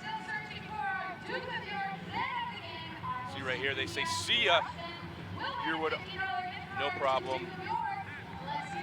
And he's been an impact guy for a long time, but he's still only 27. He's still right in the midst of his prime. It was 5 years ago at Worlds in Japan that he was tasked with guarding Bo Kittredge in the semifinals, a game that USA would go win on Universe. And he's one of the taller handlers in the game. Very athletic, can guard a variety of different positions. He had on a nice floral button-down shirt when we saw him arriving at the Stadium today. Many well-dressed members of the Rush. They're taking a page from the Montreal Royale playbook in terms of pre-game attire. What a rocket pass. 4-0, looking long for Lee. Mike Lee hauls it in through the contact and scores. Lee able to rip it down. And like you said, that's a little bit of extracurricular contact on the play. But leading up to this goal, look at this rocket pass right to the chest. And it may look like an inconsequential play, but that's the reason why the Huck goes off, is that pass gets there so quickly, Lloyd doesn't have an opportunity to put the mark on. McKenzie immediately apologizing for the late contact on Lee. Mike Lee entered the game with 9 goals in his first 4 games of the season. 4-0 with a good Huck deep. Midway here through the third quarter, Ottawa sticking with it. They haven't been able to make the adjustments to go on the defensive runs that they did in the first quarter, and Toronto is looking more comfortable. Yearwood, McKnight, and Hurst handling in a horizontal stack downfield with Armitage, Lindquist, Martin, and Massick-Kelly. Martin, daring throw, and Lindquist couldn't get there. That's a rushed shot. There was a lot of space to do it, but the throw didn't come off right. Martin is able to put out a better throw, and that's going to be an easy catch. Threading the needle cross field. Up the line, it's Mensah. Youngster right on the brink of the end zone. Dumps it back for McGregor. It's an opportunity for the Outlaws to break.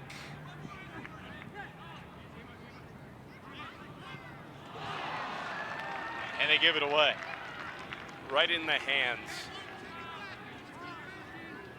And it was a push pass, which can be a little bit more dangerous, but it was perfectly delivered. Yearwood tries to swing momentum. Lindquist. One mistake deserves another. Both teams with the drops. And this has been a battle of a game. Another turnover. Both teams very tired. As the point gets longer, you see players try to rush things, try to make mistakes, when really the best course of action is to swing it around a little bit, collect yourself, and get the deep shot. Hurst, great explosiveness. And a little push pass for Armitage. And the Rush able to hold. Big swing right there, very nearly a 1-goal game. Instead, Toronto back ahead by 3. And it should have been a 1-goal game. Ottawa did the work, they had the opportunity. Both of these teams looking very tired midway through. I think this was a great battle in the first half, and it's gonna be about which team has the most energy. Well, the Rush still have depth, obviously, in 20 active players, but not the same depth they would have if they had Cameron Harris, Sachin Reyna, Andrew Carroll, Justin Ford, Will Neff, Alex Simmons, Rusty Ingold-Smith.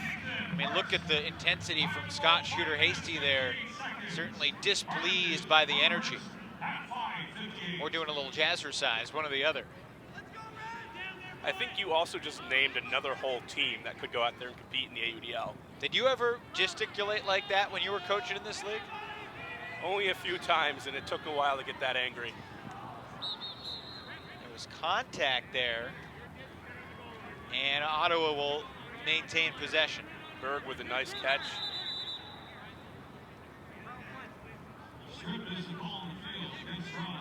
So the 10-yard penalty plus the centering of the disc. Breton Tan says no. He snuck in there. Another goal line miscue from Ottawa. Marin airs it out deep. Tan is racing. Oh, and he almost got there. And I think this foul is going to be on Tan, but referees are looking at each other and they'll stop the clock. Way looked like actually intentionally bumped with Tan.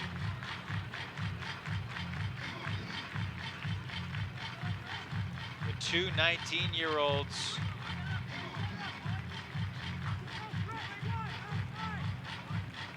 What do you think?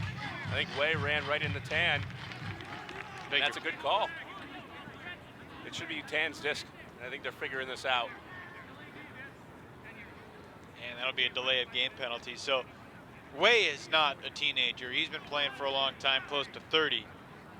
But Brett Tan, member of the Canadian U20 national team that's heading to Poland this summer.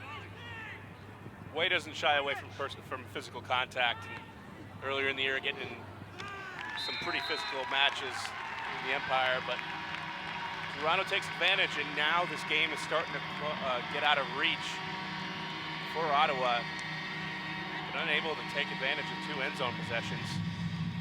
Boychuk from Harrison pays off the score after the foul, and this is, Brian, Toronto's largest lead of the game. Tan making a great play. Thought you had an automatic goal. And really, it was the hustle from Tan on what basically was a punt that Jarrett Merrin threw. I mean, there were two Ottawa guys that had better lanes to the disc, and Tan outran them both, got the foul call on a disc that you could make a pretty good argument. Maybe it wasn't uncatchable, but it would have been a truly spectacular play.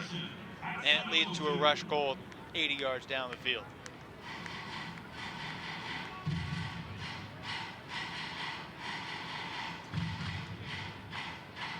So Alexander once again will be marked by Ojo. Usually think of Ojo as a guy who can shut down someone downfield. You don't think of him as much as a handler defender. Loiseau has a goal. Beautiful throw there. Lloyd a little shaken up. Yeah, Mark Lloyd a little slow to get up. Back behind the disc. Great throw out to space. And this is one where you just know your receiver and you don't worry too much about where exactly you're going to place it. Loiseau has a great amount of steps, and all you have to do is put it to the end zone, and he's going to come down with it. Not sure what happened to Lloyd. Oh, he may have been taking a shot to the face there on the follow through. See that as quick as he is, he's also got the straight line speed to run it down through past three rush defenders. Lloyd appears to be all right on the bench, having a drink of water. In fact, he's standing up behind the bench.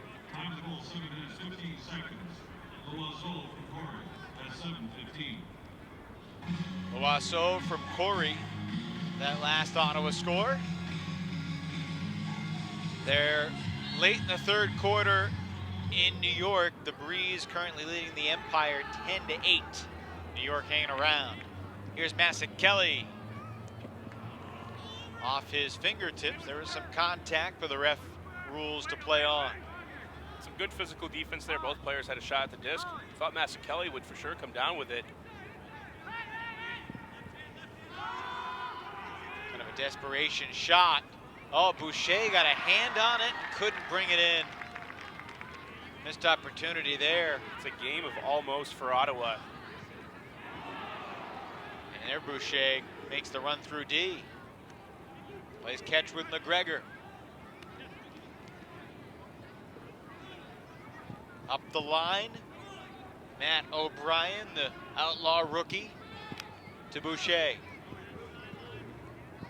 One guy that the Outlaws really missing from this D-line, Jeremy Hill. That blade catch secured by Phelan, and perhaps a timeout call from the Ottawa sideline before that throw is released. Jeremy Hill, a strong defensive player for the Ottawa Outlaws, suffered a knee injury. Still hasn't had an MRI, but the youngster, Rock University star, Team Canada U23, expect to be without him the rest of the season.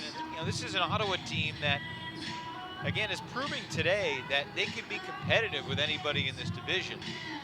It's just establishing that depth and that winning mentality, which is tough to do for a city like Ottawa that has, for years and years, been sort of the underdog to teams like Toronto and New York and DC.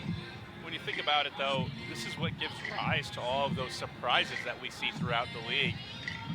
Jakeem Polk, players that come out of nowhere that you would have never seen in the past. We're looking at Kinley G coming out, having a great game, 19 years old, and you see the immense growth. And it's a matter now of Ottawa growing that confidence, just knowing they can play with these guys. Because they can athletically, they've been able to stand up to it. There's been some questionable decisions and a few missed opportunities, but we're a couple of end zone possessions away from a tie game.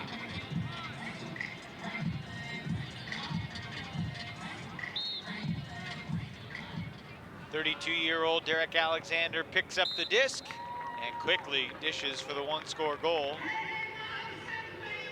No problem, and you see why he's so dangerous. Right away, gets the mark to stand still, quick release, nothing you can do about it. That's really important for Ottawa as well. That's a break. Outlaws back within 2, late here in the third. Let's talk about the AUDL as a whole for a minute. Obviously, you're in your division, but the league power rankings make it interesting comparing one team, and it's fun to imagine what the division champs will look like facing each other in Madison. Where do you have Toronto in the hierarchy of the entire league here on May the 21st? I think they're a title contender. They're a team that they're going to have to go through DC, which they've already proven they can do. You should say DC has to go through them at this point with the dominance they've displayed. And it's a matter of, can they make all their talent work? Because they have the guys from Boston, they have Justin Ford. If they can make that work, Toronto has enough talent to win the AUDL. McKnight seeking Yearwood, just shy of the end zone. It's a perfect throw. Martinez, you could hear him shouting for his teammates' awareness. But I believe a travel was called before the throw, and that is a turnover. So where it looked like the Rush were back up by 3, now Ottawa has the disc 80 yards away from making it a one-score game.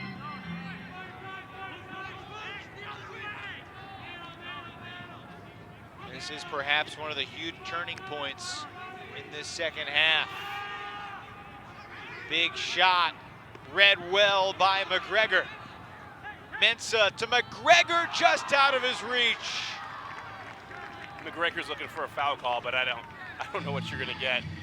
And Mensah, one of the younger players on the team, he's going to be talked to after this. You have plenty of opportunity. You're on a fast break. Don't need to rush the throw. Lindquist airs it out. Armitage just ran an 80-yard sprint, one end zone to the other. They can strike that fast. No problem for the track and field star. Armitage goes deep. And Lindquist, this is pretty vintage. Great position. Opportunity to put out the flick hook. Talked a little bit about how sometimes he puts float on it. Not a real problem. This is beautiful. You're not going to get a better throw than that. 33-year-old deep cutter Steve Armitage will be 34 this September. A high school math and physics teacher. It was his final year of college that he gave up track and started playing Ultimate with his classmates from the physics program. Worked out pretty well for him. Twice here in this third quarter, we've seen Ottawa so close to getting within 1, only to see the Rush extend the lead back to 3.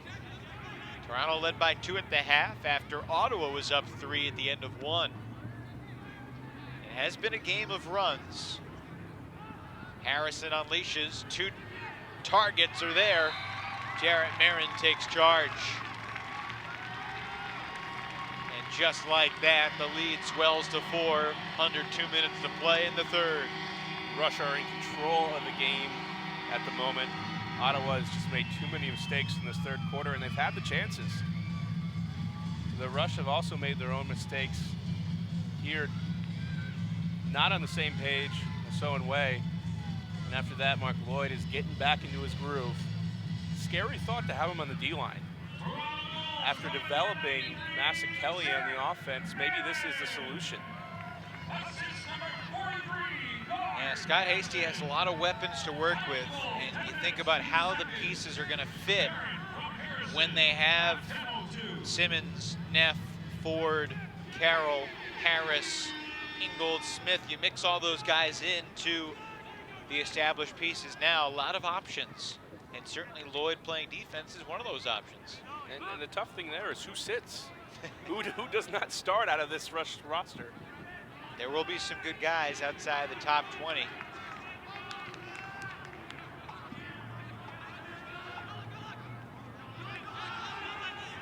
Ken Alexander to Kinley G. Great movement by Ottawa. Able to get a score and keep this game close enough. Now remember, Brian, Toronto will receive the disc at the start of the fourth quarter. So Ottawa really cannot afford to give up a couple-point run here in these last 98 seconds of the third. They have the pieces coming together, and it's just they're missing a few more complete players because they rely on Kinley G, Alexander, Way, and Lasso to get the job done. We've seen some good games from Corey and some of the other players picking up the slack, but it's just tough to go up against this talented Toronto Rush team and expect to take home victory. By the way, one of the absent pieces, Captain Scott Westwell, is getting married tomorrow. Did tweet at me when we were giving him a hard time in the first half. He said, cut me a break, Lepler. Getting married tomorrow. Massa Kelly's wide open. That took 15 seconds off the clock. Isaiah Massa Kelly. He has become a superstar over the last 12 months. Fear the beard, and that's just too easy.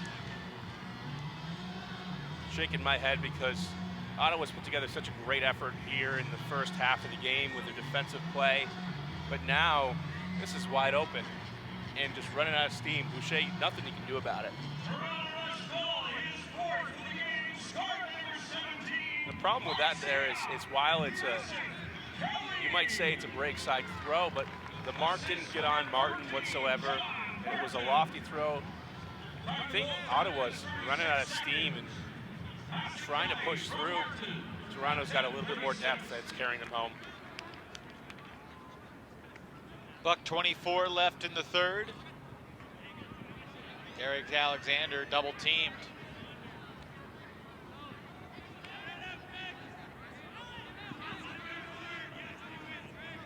Toronto electing to go with a double team. It seems to give Ottawa a little confidence to have Kinley and Derek willing to put up the hammers and whatever is necessary.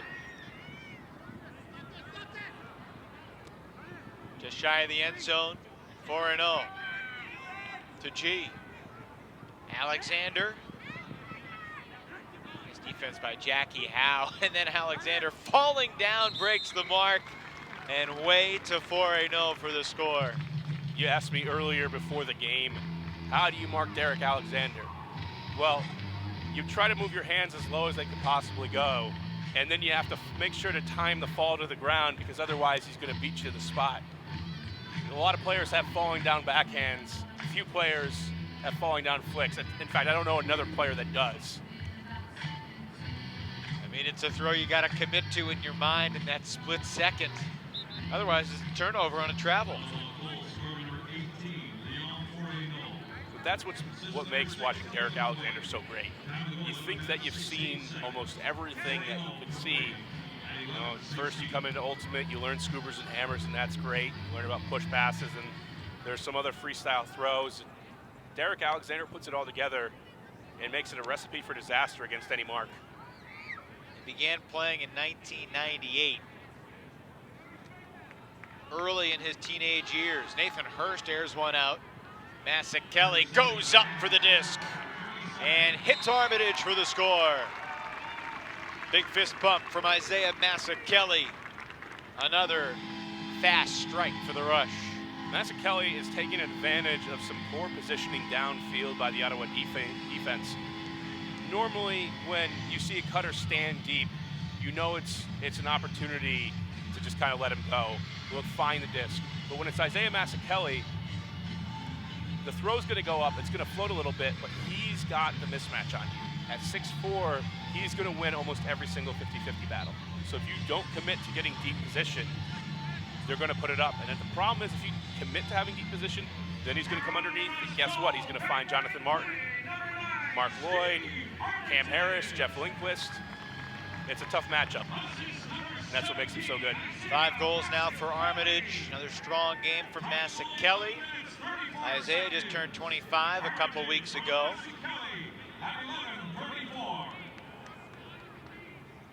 What age do you think we'd see peak Kelly, assuming he stays healthy? I think Ultimate players really enjoy a peak from 27 to 33, and maybe even a little bit younger than that. Ellis thought he had a hand block, instead a foul called. And they may add a couple seconds to the clock, I'm not sure. Yep, 22 seconds, so they add 4. Important possession here for the Outlaws, with Toronto receiving the disc in the 4th.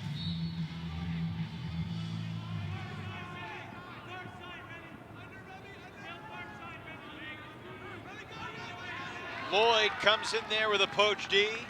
Good to see him back on the field. He pops right up. And also playing pretty fearlessly. And Scott Hasty calls time with 8 seconds on the clock. And we've seen different coaches have different strategies in this case. With 8 seconds to go, you have an opportunity to run the fast break. You could take the timeout here and set up a nice play, but the defense is all out of position. You might get a better shot, and I think with Mark Lloyd, Isaiah Kelly on the field, I would have trusted the players maybe a little bit. In the past, we've talked about it. We saw Dutchie at the end of the DC Breeze Toronto game to force it in overtime. The defense all of a sudden stops playing because they think a timeout call is coming. And Ottawa definitely didn't have their matchups going into it. Here they're able to set up.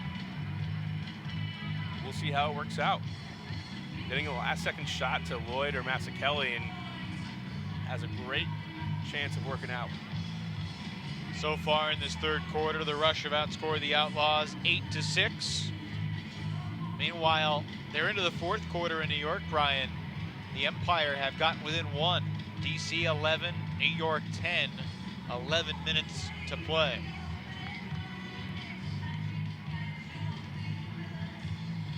Toronto out of the timeout with Lloyd, Kelly, Martin, Armitage, Lindquist, Yearwood, and McKnight.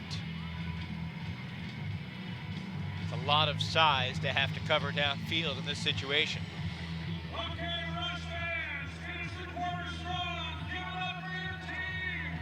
Can't let any first pass go downfield.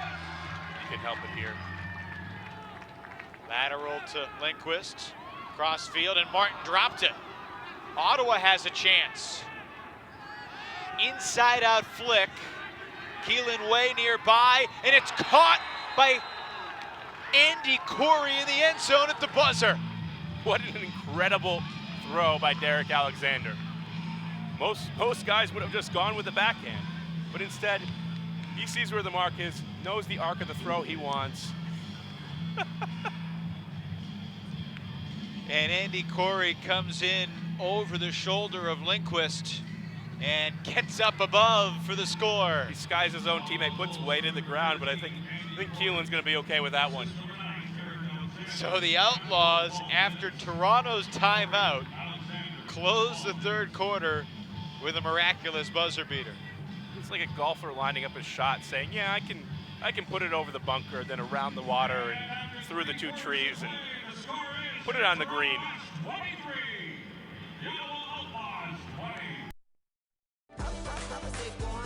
Imagine you're in a new town for a couple of days, and you find yourself wanting a bike. Use Spin Lister to rent any kind of bike in your area in over 55 countries. Have an unforgettable adventure while saving up to 40% on rentals. And whatever you do, don't forget to enjoy your ride.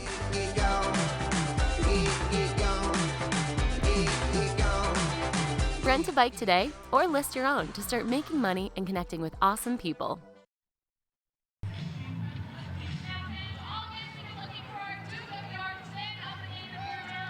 Toronto retakes the field, getting ready to receive. They have a 3-score lead, but the Outlaws with a last-second goal to beat the buzzer in the third, perhaps to give them some momentum heading into the final 12 minutes. And really the defense for Ottawa's in need a little bit of energy. Fantastic first half, getting a lot of blocks, making Toronto look as uncomfortable as anybody's have ever made them. But lately, have not been able to produce too much, and when they've had the opportunities, really 3 goal line opportunities in that third quarter, puts this game at even if Ottawa's able to convert.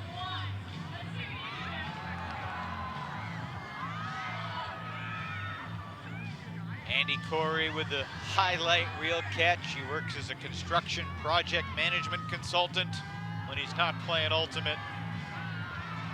31-year-old from Holland Landing, Ontario, and one of many members of this Outlaws team who played at Carleton University, not to be confused with Carleton College in Minnesota. Carleton University, the home of the Outlaws in Ottawa. You remember Carleton University coming down into the Northeast USA Ultimate College sectionals and regionals, right? We've actually seen a lot of players come down from both teams play. Remy Ojo would play, and Andrew Carroll would play for Queens Kingston, Queens University. Carleton would always come down and they'd be the Canadian team stealing all the bids from the upstate New York section. We're not bitter or anything. Well, you got your bid this year. Brian Jones, the head coach of the UConn men's ultimate team, headed to USA Ultimate Nationals in Raleigh. We'll see you there, Evan, as well. Yeah, looking forward to that. Big ultimate weekend in Raleigh. What did it mean to you to qualify as a coach for D1 Nationals for the first time? Great D. That was a tremendous D on the near sideline from McGregor. It was an incredible experience to help bring UConn to Nationals, and it always is. It's one of those things that you work so hard for. Shot up line. Jackie Howe make it Nathan Hurst with a poach.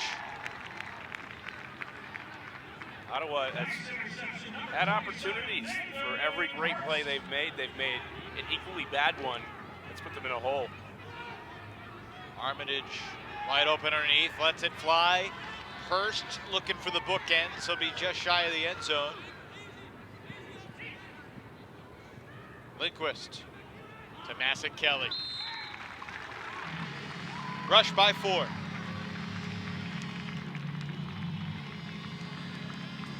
The Rush have regained their composure.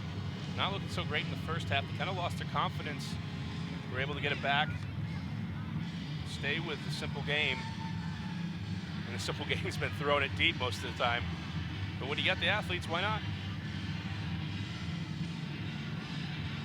They're gonna look pretty nice throw from Armitage. That's been an area from him that you wouldn't have dreamed about. Normally he was a deep cutter. Here he delivers an easy one to Hurst, and after that, finding the open man in the end zone. Massac Kelly certainly capable of the spectacular play, as we've seen.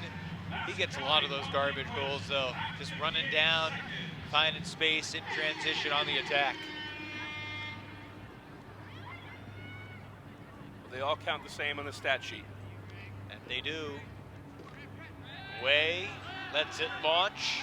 Ken Alexander bids and scores. What a layout. I didn't think there was any way he was going to get to it. The brother of Derek Alexander, Ken, runs it down. Are we sure that this disc was up when he caught it? I had my doubts, and we'll get a better look here. Tan running it down. Yeah? What a grab. Wow, I apologize for creating any shed of doubt. it just makes the play more spectacular in way. It's just hoping that he's going to come down with it.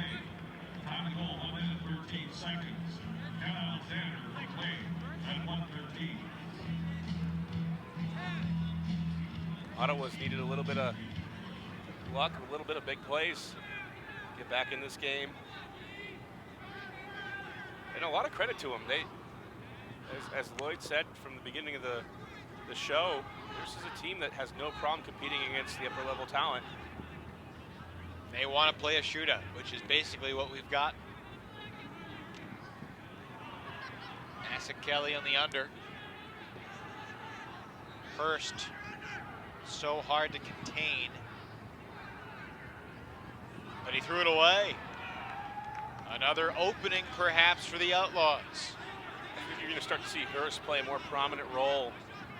Even though he had the mistake, he's so good at getting open and running the dump schemes that it's an automatic reset for the rush.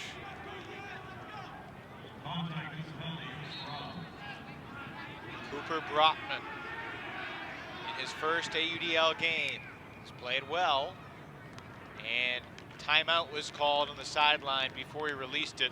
So the Outlaws trailing by 3 will get the offense back on the field when we come back. 9:54 to go in the fourth. The Outlaws very much still alive. Travelers have always come to Motel 6 for great service and the lowest price of any national chain. Now we're renovating nationwide with a fresh, modern look, so you'll see us in a whole new light. I'm Tom Bodette from Motel 6, and we'll leave the light on for you. Here in downtown Toronto, just a short stroll away from the CN Tower on the campus of the University of Toronto, home of the Varsity Blues. The Outlaws within 3 with possession, just under 10 minutes to play. Meanwhile, the New York Empire, after falling behind 3-0 at the start and trailing the entire game, just tied it up on Long Island against the DC Breeze. It's 13-all with just over 7 minutes to play in the fourth quarter. We'll keep you posted about that one. If somehow, Brian, Ottawa was able to come back and win this game, then the winner of that DC-New York game would be tied for first. Great opportunity for both squads. DC has not been able to take down Toronto, and New York laid an egg in the last game. New York's got some talent, they always have. Oh, Mike Jones knocks away the restart. Looking to swing it to Kinley G, and the taller Mike Jones comes up with a defensive play to switch momentum again.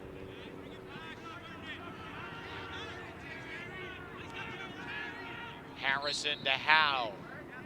And downfield, there was a pick. Howe will keep possession, retreating 10.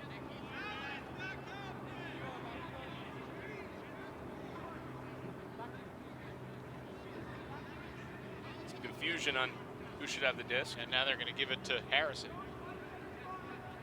Gord Harrison's a guy that doesn't get a lot of hype.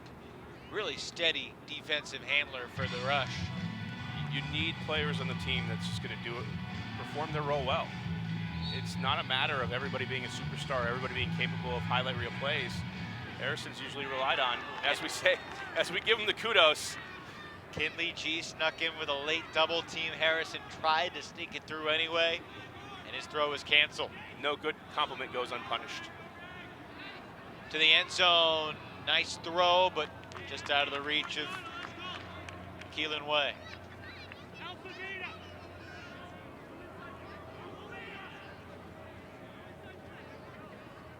Harrison again picks up. Ooh. Risky swing, and a pick was called there. So that's going to send Toronto into its own end zone. That trail side referee ruled that G might have had a play on the disc if the other Toronto handler wasn't in his route. And timeout called by Shooter Hastings. Not a bad call. You had 2 timeouts left. We'll stay right here for the moment. That may actually be Toronto's last time out. And it is, but when you have this lead and you have a comfortable one, it's not a bad idea to get your offense back on the field and extend this lead even more. Last night in the AUDL, Seattle beat San Jose by 10. Currently, the Indianapolis AlleyCats and Detroit Mechanix. They were in a close game at the half. Tonight in the South Division, some really big games. Raleigh is at Charlotte. The Flyers trying to avoid a 4th consecutive loss. They were 4-0, Brian. Now they sit at 4-3 with a tough road game against a team that's kind of like what Ottawa is to Toronto. Charlotte compared to Raleigh. Generally considered the lower level city, but certainly a lot of familiarity, and it would make their season to win that game. South Division is just a barn burner on a weekly basis, isn't it? Also tonight, Atlanta's at Jacksonville. The Cannons trying to get back above 500 after their double overtime win against Raleigh last Saturday. Have you ever been to the CN Tower? I've not been to the top of it, no. I've been underneath it. One of these trips, I'll bite the bullet and pay to go up the big elevator. CN Tower, the Hockey Hall of Fame. I've been to the Hockey Hall of Fame the day after the championship game 2 years ago. That was fun. Got my picture with the cup. It's a big night in Toronto sports, of course. Game 3 of the NBA Eastern Conference Finals just a few miles down the road at Air Canada Center. The Raptors, if they're going to win a game, it might be Game 3 after the Cavs have been dominant. They throw it too far, hands on the disc, but unable to haul it in. And another missed opportunity there as the Outlaws could have got it within 2 if O'Brien had made the play.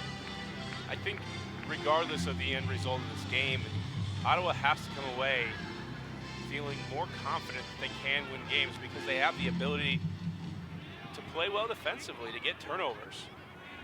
Offensively, it's just a few miscues that they can solve by honing in on those fundamentals, something that's so important that teams don't focus enough on.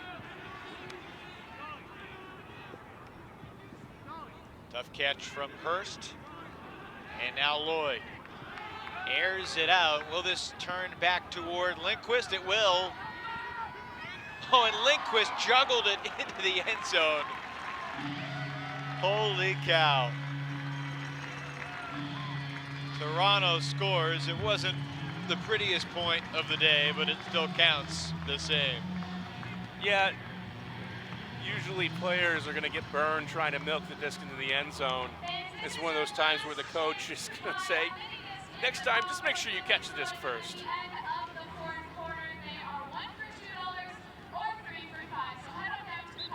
Lindquist, a veteran player. Not someone who's prone to those types of mistakes. Thankfully, didn't have to walk back to the sideline. After dropping it, this one's going to result in the goal. And at this point, 4-goal leads are usually pretty safe. We've seen some comebacks in the past. Ottawa's going to have to put together a monumental effort. That last point included a timeout from both teams, several turnovers, over 4 minutes off the 4th quarter clock.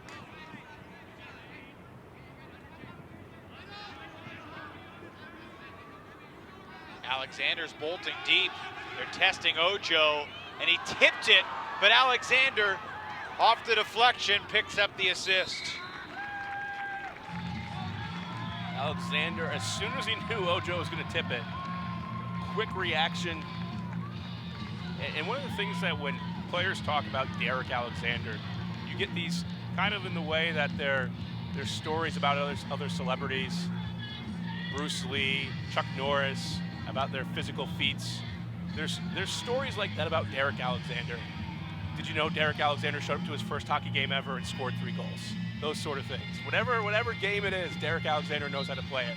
And here's just Derek Alexander being a gamer. Knows how to read the tip, just about good at anything. He's not a deep cutter. Most teams are going to be happy to push it deep. When that disc went up, it felt like Ojo's all the way. Just slightly mistimed by Ojo. got the disc but could not knock it away from the intended target. So the Toronto O-line back out there. Lindquist with Martin. Yearwood, Hurst, Nassik, Kelly, Armitage. Up the line, Armitage milks it for the score. That was easy. All the way up the break side. Toronto's bread and butter. Once they get going, so hard to stop. And you see Hurst. Hurst is going to have to develop that continuous command as he goes through his game, because this is someone that can become another quarterback for this unit. And McKnight usually plays that role, but Hurst is so good at resetting the disc constantly. You see the little shimmy, open, moves the mark just enough. Quite a few years separates Hurst and Armitage. 21-year-old dishing it to the 33-year-old there.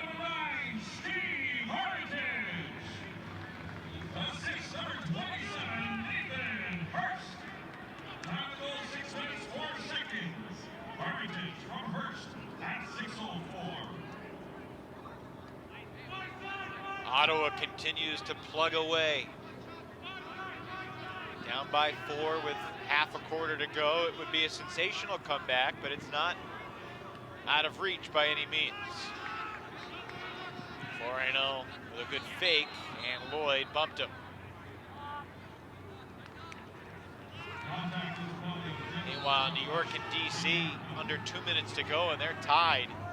Could DC have another overtime game? A lot of overtime games in the AUDL. DC's had 3 of them. I beg your pardon. 2 of them plus another 1-pointer up here at Varsity Stadium.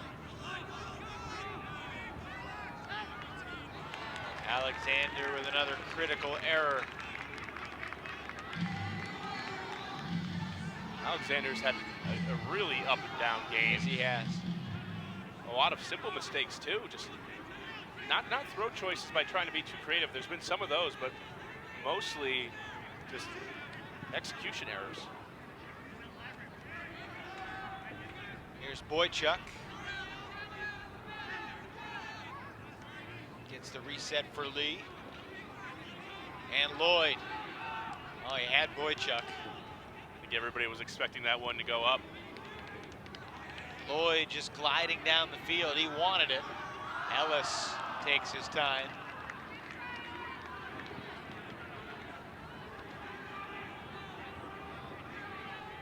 There's a fine display of patience here from the rush. And now on the brink after the foul.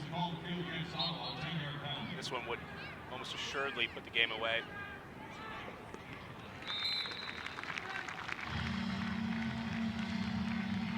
Toronto, with its largest lead of the day, stretching the advantage to 5.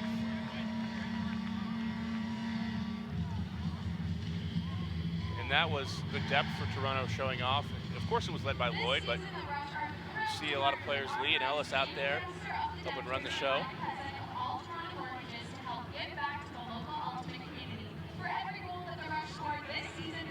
Greg Ellis has been really playing well. 28 years old as of May the 6th.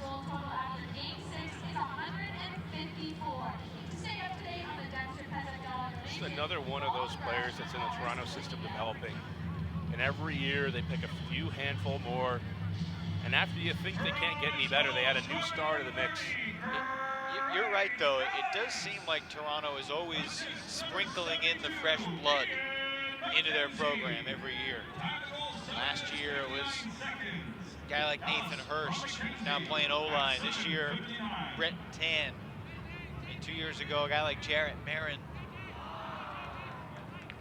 Toronto losing Anatoly Vasiliev, now with the Vancouver Riptide. Losing a guy like Carl Loiseau, who went from Toronto to Ottawa. Pretty good throw, but Corey could not haul it in. Story of Ottawa's day is that play right there. Close, but not enough. It's going to be a tough game for Ottawa.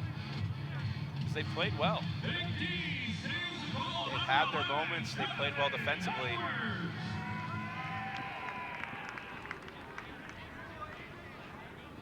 McKenzie underneath for Duella. And now Edwards airs it out. Tan is there. At first I thought Brenton Tan was going to have to lay out for that. And then he showed off the speed, and there was no need to. He's going to be a special player if he keeps up with it. Him and Hurst have the physical tools. And once we start to see some of the players for the Rush start to retire, although they're not really that old, they're going to be the next generation of players. It's just gone final from New York. The DC Breeze winning it by 1 over the New York Empire, 15-14. It was 14 all. DC sent a deep shot to Nicky Spiva with about 50 seconds to go. He was fouled from behind. So DC had the disc on the goal line, put it in, and then New York trying to answer a deep shot was defended. The Breeze converted about 3 or 4 passes to run out the remaining time. This one intended for Flore, no. And the Outlaws break the drought. That's the first goal for Ottawa since Keelan Way scored with 6:22 to go. The Outlaws offense with some impressive sequences today, Brian, especially from Keelan Way and Leon Floreno. Can you boil Toronto's win down to a factor or two for us? I think when it comes down to it, it's consistency across the game. You see a lot of teams, and you can see this at the college level, where they'll go up against a tougher opponent, and all of a sudden, drops and throwaways happen. You come off the game and you say, you know, maybe if we just didn't drop the disc, we just didn't throw it away. It's so hard, and that's what's part of ultimate skill, is to be able to deliver the disc consistently under pressure. How many times today did we see Ottawa have opportunities, be open in the end zone, but not be able to reel it in? And I think that's the story. For them, it's not a matter of doing anything more creative. It's getting back to fundamentals. McKnight takes a shot. It's Lindquist. He's got it. Too easy. McKnight figured it out late in the first quarter, early second quarter, started putting it deep, and that was the beginning of the end for Ottawa. I feel like McKnight can make this throw in his sleep. Just with the amount of steps too, Lindquist has 5-10 yards from the start of that cut. McKnight doesn't have any pressure. Very easy as a thrower. All you have to do is put it out in front. Don't have to worry too much about the height. Don't worry about putting it perfectly.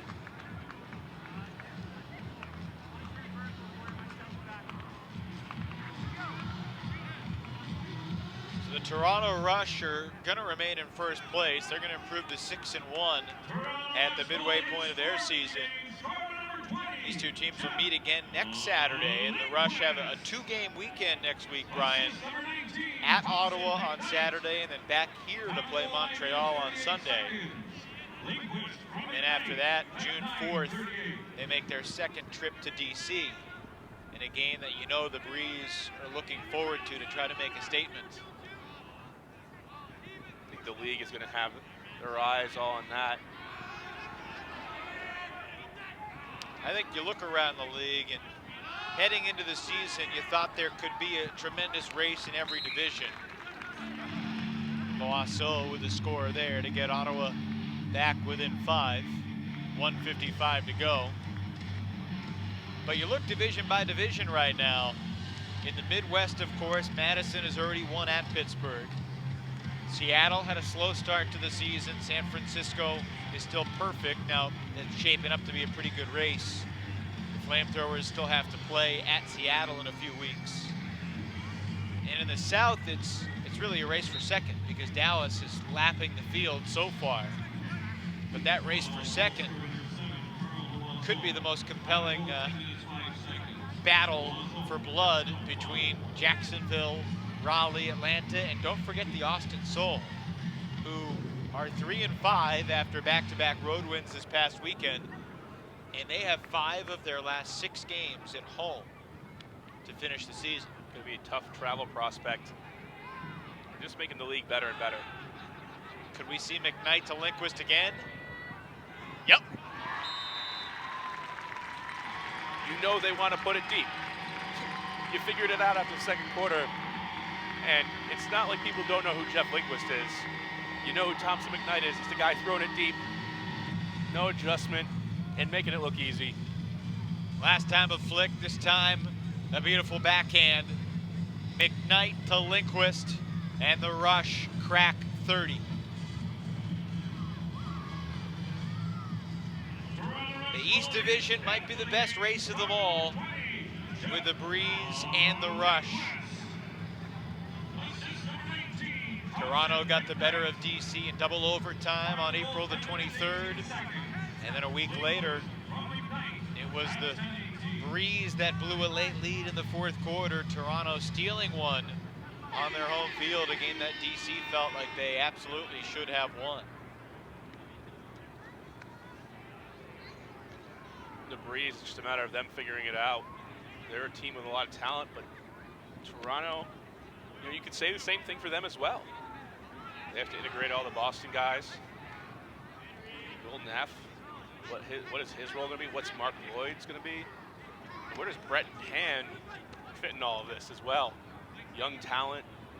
Do you spread the wealth across D-line so that way you have 20 guys that can all just go out there and score at will? So far this year, Tan has played in 6 of the 7 games for the Rush. It's hard to see him and his youthful exuberance and athleticism getting the boot when their team's in full strength. He has a skill set that many other players just don't have. Youth and speed. Oh, Ellis rejects the flick from Alexander. Tough way for the legend of Alexander to finish the day. Howe to the space for Duella. And a turf disc in the end zone.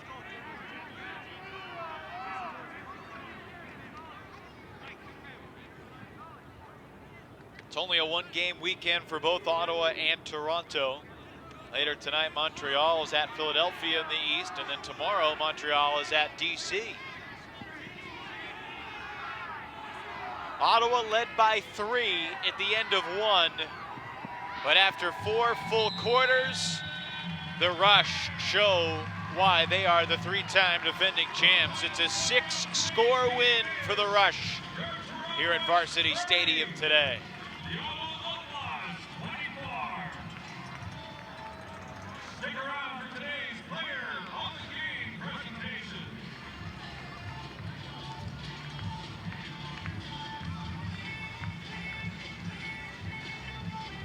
These two teams will meet again next weekend.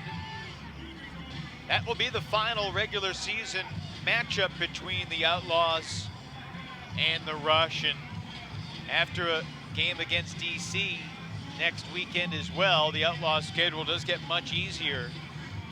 Final 7 games for the Outlaws, all against Montreal, Philadelphia, and New York. 3 of the bottom 4 of the division, so an opportunity for the Outlaws to make some headway at that point. But the Rush celebrate another victory here at Varsity Stadium, 30-24, behind a strong effort from the Toronto offense. They started off a little shaky and then put it together. Isaiah Masekeli was dominant in the air. Jeff Lindquist creative as always. And a really strong game from Thompson McKnight, I thought. Quarterbacking the Toronto offense to 30 on the scoreboard. Another guy with a good game, Toronto's Mark Lloyd. the veteran who has made some incredible highlights in his time in the AUDL. Certainly thought of as one of the great players in the world, and it's awesome to see him healthy again and back on the field. And he's now down on the field with Brian Jones. Here with Mark Lloyd after the Rush just defeated the Ottawa Outlaws. First of all, welcome back. Thanks a lot. Good to be out there. So you had a good game out there today, but what was the logic of you being on the D-line and not traditionally in your O-line role? Our O-line has been playing really well, starting last season without me out there, and just kind of I take up some space sometimes that other guys are occupying and working really well. So moving over to the D-line, trying to play better defense than I have been playing, and then just maybe bringing a little offensive punch on the turn, and then jumping over if guys are tired and need a rest. So coming back from the knee injury, you came out this game without the brace. How did it feel today? I felt really good. I'm super happy with how the day went. A little concerned, just first time without it. I thought there maybe was going to be a bit of a regression in the trajectory I've had going in the last couple of games, but I felt today was probably my best game coming back, and doing that without the brace is just a huge confidence boost for me. So last year after you were gone, Isaiah Mazzucchelli really stepped up. Who's a player this year that you think is going to step up and make the leap from good to great on this team? Because you have a lot of talent on here, other guys, and a lot of young talent that you keep inserting year after year. Yeah, a couple of guys that I think, Cam Harris wasn't here today, but has been playing amazing. He had laser eye surgery in the offseason. Maybe that has something to do with it. The contacts weren't necessarily helping him out all that much, but he's been playing amazing. And then every time I see Brett Tan play, I get more and more excited for where he is now and where his future is. And I think he's that sort of youthful insertion into the lineup that keeps us all who've been around for a bit excited that we have guys like that filling in the roster. So things were a little bit rough to start off the game. Ottawa kind of took it to you in the first quarter and in the second quarter. You guys called a timeout. You had a big gathering. What was said? What adjustments were made? You know what? We kind of came in the wrong mental space, and that starts at me. I think I was a little more negative going into the game than I need to be based on our warm-up. And we brought it together, and Shooter just said, let's have fun. Let's get out there, have fun. And as generic and easy as that is to say, we started having fun, we started playing well, our shoulders drop, start breathing better. Everything just comes more naturally, and we start playing the brand of Ultimate that we're used to. And that's all that needs to be said, was just find the right energy. So you guys really took it to him. And one of the players that really helped you there was Thompson McKnight. Speak to the importance of having a veteran presence like that behind mostly in the backfield.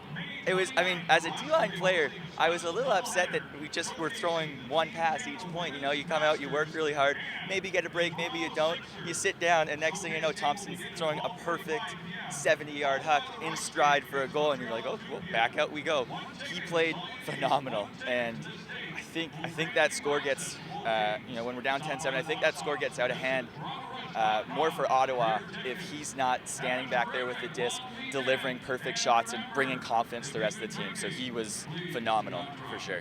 One last question here. Nathan Hurst has been another player that stepped up big time for you guys.